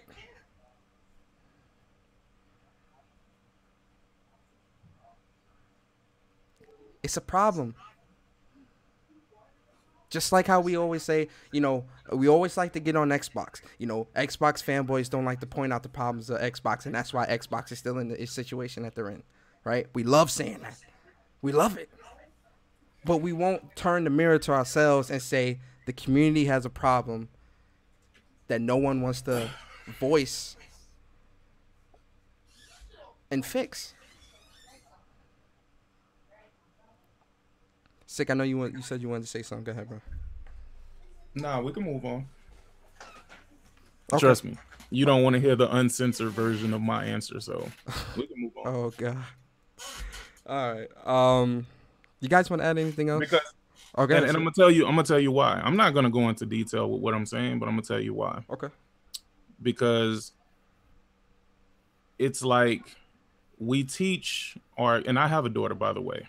Okay. So I can speak from experience. We teach our daughters that they are equal, not that they are less, not that they are more. Of course, in our eyes, they're more, but we teach them that they are equal to or greater than whomever, right? But when you're saying that a community needs to be censored in order to be open to, other folks, that's weird to me. That's weird to me because now I don't know what side do you stand on the side of censorship? because you can't be for censorship when it comes to one thing, but then not be for censorship when it comes to other things. And I feel like we walk in that fine line where freedom of speech, of course, is going out the window. And but freedom of speech don't necessarily mean freedom of consequence, though. You could have your freedom of speech, but that doesn't necessarily mean that we can be out here doing whatever the hell we want. At no point did I said anything about freedom of consequences. I'm saying that person should be free to say whatever the heck they want. Whatever comes behind that comes behind that. See, I think you're mistaking this for me saying that women shouldn't be included or inclusion is not great. I'm a proponent of inclusion. What I am also a proponent of is all of the women who fight hard for equality, only to then have to have policies and things changed because they can't handle that equality, that level of equality. I'm gonna be quiet. No. Okay. No, you can't say you want to be equal, but then you want to have special policies in place. You just can't do that. No. You can't do that. Nah, bro. Okay. Hold on. Okay. Hold on. Let's. No. Hold on. Okay. Because I don't want this to. Okay. I get what you're saying. I get what you're saying. Sick. You can't. And you can't get what I'm saying, but then tell me something totally different. No. Because that's the difference. That's the problem. I'm not saying that anybody should be toxic to anyone. I'm just saying. But that's my okay. So there we go. That's my point. My point. I'm not saying that Joe Schmo that's across the country can't say Persona, you're an N-word. Persona, you're this. Persona, you're that. Or to say to a woman, oh, suck my SMD or whatever. I'm not saying that that's not allowed. That's not what my argument here is, and I'm not going to die on that hill. It's not even an argument. What I'm trying to bring awareness to is, like, okay, say, would you say that to a random chick like online? Are you just gonna go around every SMD? For no reason. Now, if the chick come through and she talking big shit, like, yo, shut the F up, whatever. But it's the fact that, and this is across the board, it doesn't need to be that all the time. Can you acknowledge that there is an issue in the community with people accepting women as gamers? Can you acknowledge that? Do you see that as an issue or no? The question that I have for you is how did this become just a woman issue? This is one-off scenario. This is something that just happened to be recording because she was streaming. This doesn't mean that the entire community is against women gamers. I'm not. That's foolish. What I'm saying is that's foolish to even think that. Again, you cannot create different rules, but then say something like, "No, we demand and we have to have equality," bro. That's two different things, bro. You're sending mixed messages. But the fact that you said that women can't handle equality, that sounds like some toxic, misogynistic. How is it when you're saying that you don't think that you think that there should be different rules? But nobody sat up here and said that there should be different rules. I'm saying he has his freedom of speech, and his consequence is him maybe or maybe not getting banned from the Apex servers. Yeah, you can say what you want. Say what you want all day. Somebody walk up to you and some white person walks up to you and calls you the N-word. They could say the N-word, but what is going to be their consequence? So that's what I'm saying. Like, it's not about you talking about us being able to handle equality. The reason why there has to be certain rules is because the whole system is based off of a patriarchal society. So yes, certain rules for women do have to be set in place in order for us to get ahead. So it's not about us handling equality or whatever. And the situation is, it's not a woman situation. A woman just so happened to be in the situation, yes. But at the end of the day, a lot of women do go through this, and it is a trigger. This man talks specifically about rape. Not saying that men don't get raped, but at the same time, it is a really big trigger for women. Like, the percentages of women that get raped is extremely high. So, like I'm saying, like, you could see it in her face. She didn't know what to do. She was shocked. Like, the whole situation was messed up. Okay. Us turning into this whole gender thing, like, no. Really quick. What do you think I'm fighting for? What do you think my message is? What do you think I'm trying to get across? Because I think you're sadly mistaken. I think you're sadly mistaken of the battle that's being fought here. I'm not fighting to say that women shouldn't be allowed to do this and shouldn't be allowed to do that. No.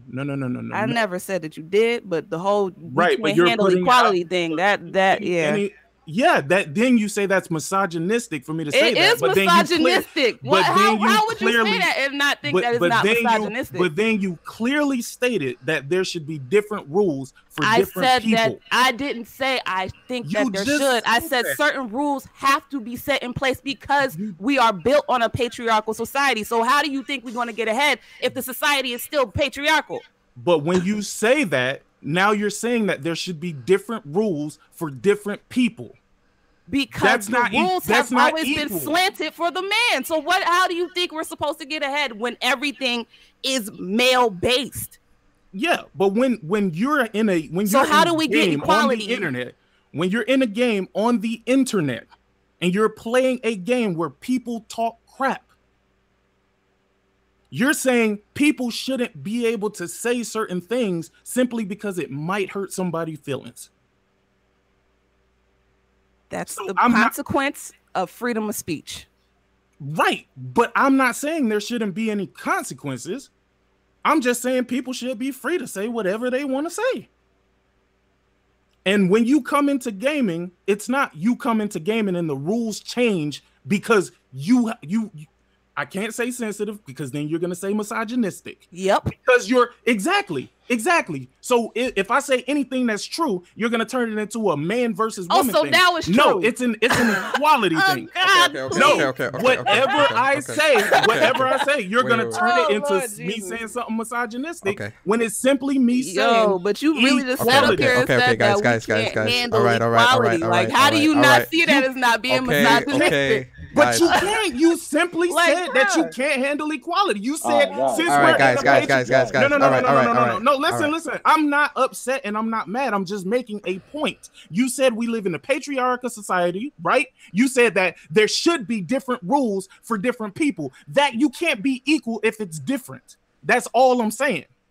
Okay. And you said it's misogynistic for me to say that, but you're the one who confirmed that by stating what you stated. You're right. Okay. All right. Okay, guys. This is a hot topic. This is. I love this.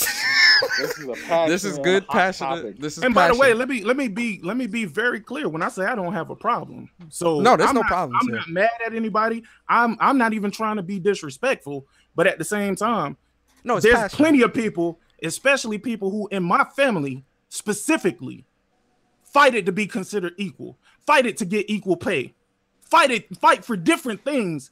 And then you got a person coming in saying, no, the rules should be different after they fought the battles that they fought to be considered equal, to try and get equal pay. Okay. All right, guys. Ooh, I feel that. Okay. Let's Can I get some pins for this hot topic, please? Let's bring this back down. Okay. You can't move forward and then move backwards, bro. Life don't work that way. You're right. This topic is shame on you, Pasodi. Shouldn't have did this. This topic is a very touchy topic, guys. We can literally sit here for hours and speak on this. And let me be clear. I don't mean any disrespect, Leash. I have no problem with Leash, but I do stand by my convictions. Anybody who's ever come to my channel know I don't bolster or change my train of thought for anyone. Of course. Trust me, Sick. This is no, like, one thing that I love about, podcasts, especially podcasts with very strong individuals like all of us here.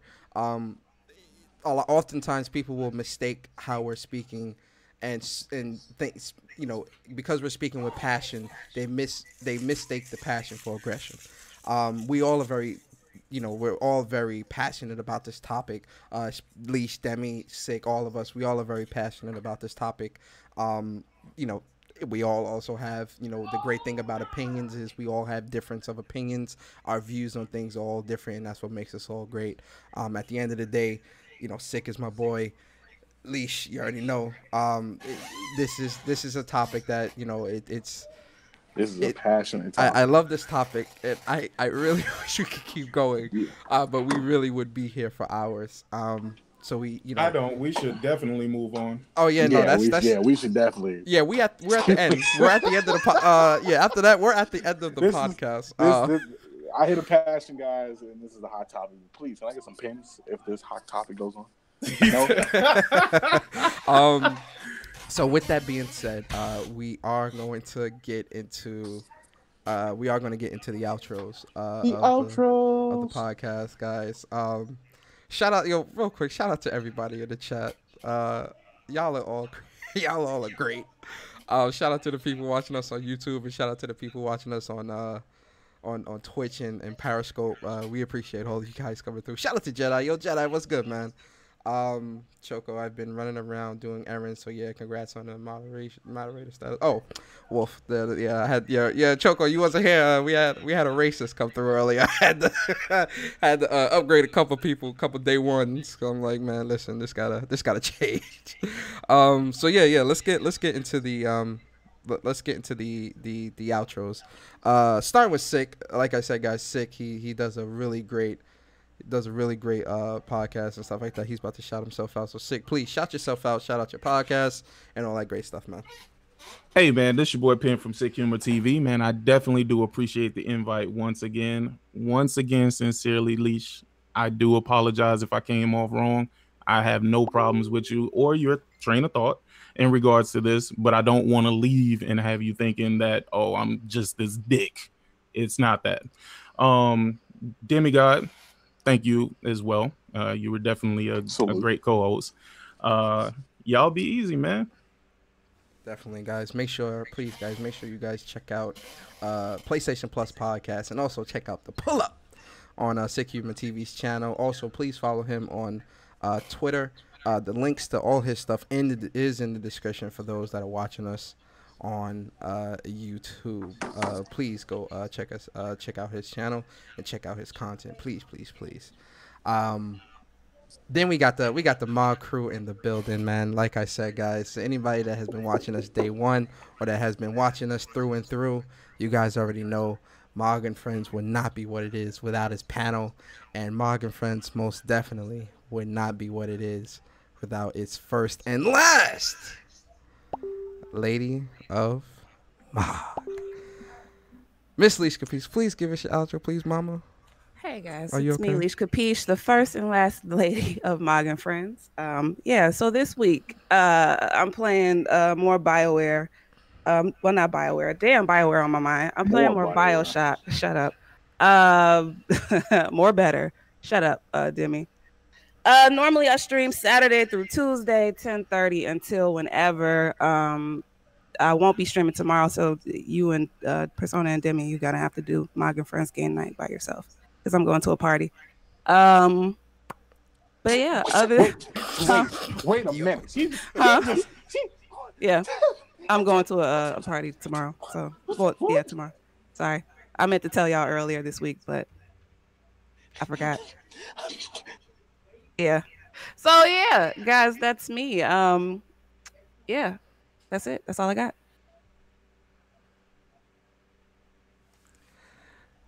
Okay. I'm gonna talk to you after the podcast. Yo, Leash, her channel, really great content. Please go follow her on Twitter, and please go check out her Twitch channel. All her links are in the description. You guys in the chat are real animated today. Yo, then we got my gods in the building. We got my gods, my boys out here. Yo, Debbie, please give us your outro, bro, please. Listen, please, man. Howdy, everybody. Demi got reviews here. I just needed to wake up a little bit. I had a little orange juice. I'm good to go. Got that vitamin C. No pump. I feel the boost. Hey, yeah. That man got that calcium. Wait, is orange juice vitamin C or vitamin D and calcium? I forget. It's different ones, I think. Go ahead. It's my fault. Vitamin C. Never mind. Anywho, Resident Evil 2 and Melbit's World Review will be coming Monday. I'm gonna be streaming some more Far Cry New Dawn this weekend. Since me and Persona handling game night, I say we do some Bro Down 3. Hey, let's go. Crackdown 3, let's go. I'm with it. Let's go. I'm with it. I'm with it. We do some bro stuff and shoot stuff and explode stuff. It's It's an action movie in the making. Let's see. It's definitely the commentary gonna be there. Trust me. Oh yeah, for sure. What else do I got going on? Working on this Crackdown. I'm halfway through the game. That should tell you how much time I've been putting into it already. I'm beating these games kind of fast. A little scared of myself. I'm getting through some games. I'm getting reviews out on time. I'm a little bit afraid. But more Far Cry, like I said on Twitch. Resident Evil and Melba's World. Thank you to Melba Studios for the code to review that. That will be going up on Monday. And what else? That is about it. I got some games to knock out, but Crackdown and Far Cry will probably be up next on the review list. And we just streaming Far Cry. And then I got something special happening. With the last week of February going into March, I'm going to stream Devil May Cry 1 to reboot. 1 through 4, then the reboot until Devil May Cry 5 comes out. My fingers are going to be the death of me. But I'm gonna do it. That's gonna be a stream series that I'm doing. So I'll be talking about that more on Twitter in due time possible. Facts. Yo, man, make sure you guys check out Demigod Reviews, man. His channel, links and everything is in the description for people that are watching us on YouTube. If you want to follow him on Twitch, his Twitch is Demigod Reviews, all one word. Leash's Twitch is Leash Capiche. Yeah, Leash Capiche, all one word. Please go follow my MOG crew, man. These guys, these people are amazing people. I wouldn't trade them for the world. Really excited. Really dope people. So please go check them out. Also, I want to give a big shout out to everybody in the chat because you guys really were really animated today. The chat was really popping today. Well, yo, shout out. Oh yeah, big shout out. Yo, listen, Sick, my boy. Big shout out to Sick. Like I said, guys, PlayStation Plus podcast and the Pull Up. He does two of those two podcasts every week. So please go check out his channel. The links to his stuff are in the description. Also, if you guys are looking, this goes for men and women. If you guys are looking for a really chill, safe Discord community to join and kind of chill and chop it up, MOG and Friends Discord, the link to that is in the description. Make sure you guys go ahead and join the Discord. We slowly growing, definitely a lot of changes are going to be coming to it really soon, but we are a really cool Discord, really chill, really relaxed, not too crazy. So if you're coming in on some rah-rah, believe that you will get that band hammer real quick. Also, big shout out to Jay Barry, man. I'm gonna keep saying this for like another week or two. Jay Barry just came back to YouTube. I'm hyped, man. He got a lot of good things in the work. So make sure you guys go subscribe to Jay Barry on YouTube. Also, big shout out to Upchuck Gaming, man. Plus on Block podcast every Tuesday, 8:30 Eastern. Make sure you guys check them out as well. Also, make sure you guys support the Online Arcade TOA. They got a tournament happening actually at 4 o'clock Eastern today. So make sure you guys go and check that out, man, on the Online Arcades Twitch channel. All the links to the Online Arcades social media links are in the description for those that are watching us on YouTube. For those on Twitch, just type in the Online Arcade and their channel will come up. Also, Online Arcade is their Twitter, so make sure you guys follow them on Twitter as well. Also, I want to give a big shout out to everybody in the chat, man. Thank you guys all so much for coming through, man. Big shout out to, I can't name all of you guys, but I'm trying to name some of you. Big shout out to Jedi, big shout out to Lucas, big shout out to Leash, big shout out to Oddcast, Infamous, Blaze Blues, Wolflow, Samuel, Mr. Pio, who else? Big shout out to John Niner. What's here? Yo, John, what's good, bro? I don't know if you still here. Big shout out to John Niner, man. One of the day ones to the MOG and Friends podcast. Big shout out to Ian. Shout out to EJ. Shout out to Bari. Shout out to Chuck. Michi came through. Thank all you guys so much for coming through, man. We really do appreciate you guys, honestly. Also to the lurkers, to the people that, either be playing games and listening to us, or, cooking, taking care of your kid, whatever you're doing, man. For the lurkers, we definitely do appreciate you guys as well. Thank you guys so much for listening to us today. We really do appreciate you guys so much. So thank you. For any new subscribers that we do get, man, we hope you guys enjoy your stay here at MOG and Friends podcast every Saturday morning at 11 a.m. on the dot. And this was a fiery show. This goes down in the MOG history books. This was a fiery show. Very great show indeed. I can't wait for the next one. So yes, with that being said, guys, we are going to get up out of here. Hope you guys have a wonderful weekend. Please be safe, and remember, you all started your mornings off right with MOG and Friends podcast. So you will have a wonderful, prosperous weekend. Have fun, be safe. Happy President's Day. Have fun for those that got the day off, man. Relax, do what you do. We really appreciate you guys, and we'll see you guys next Saturday, same time, same place, same crew. Peace.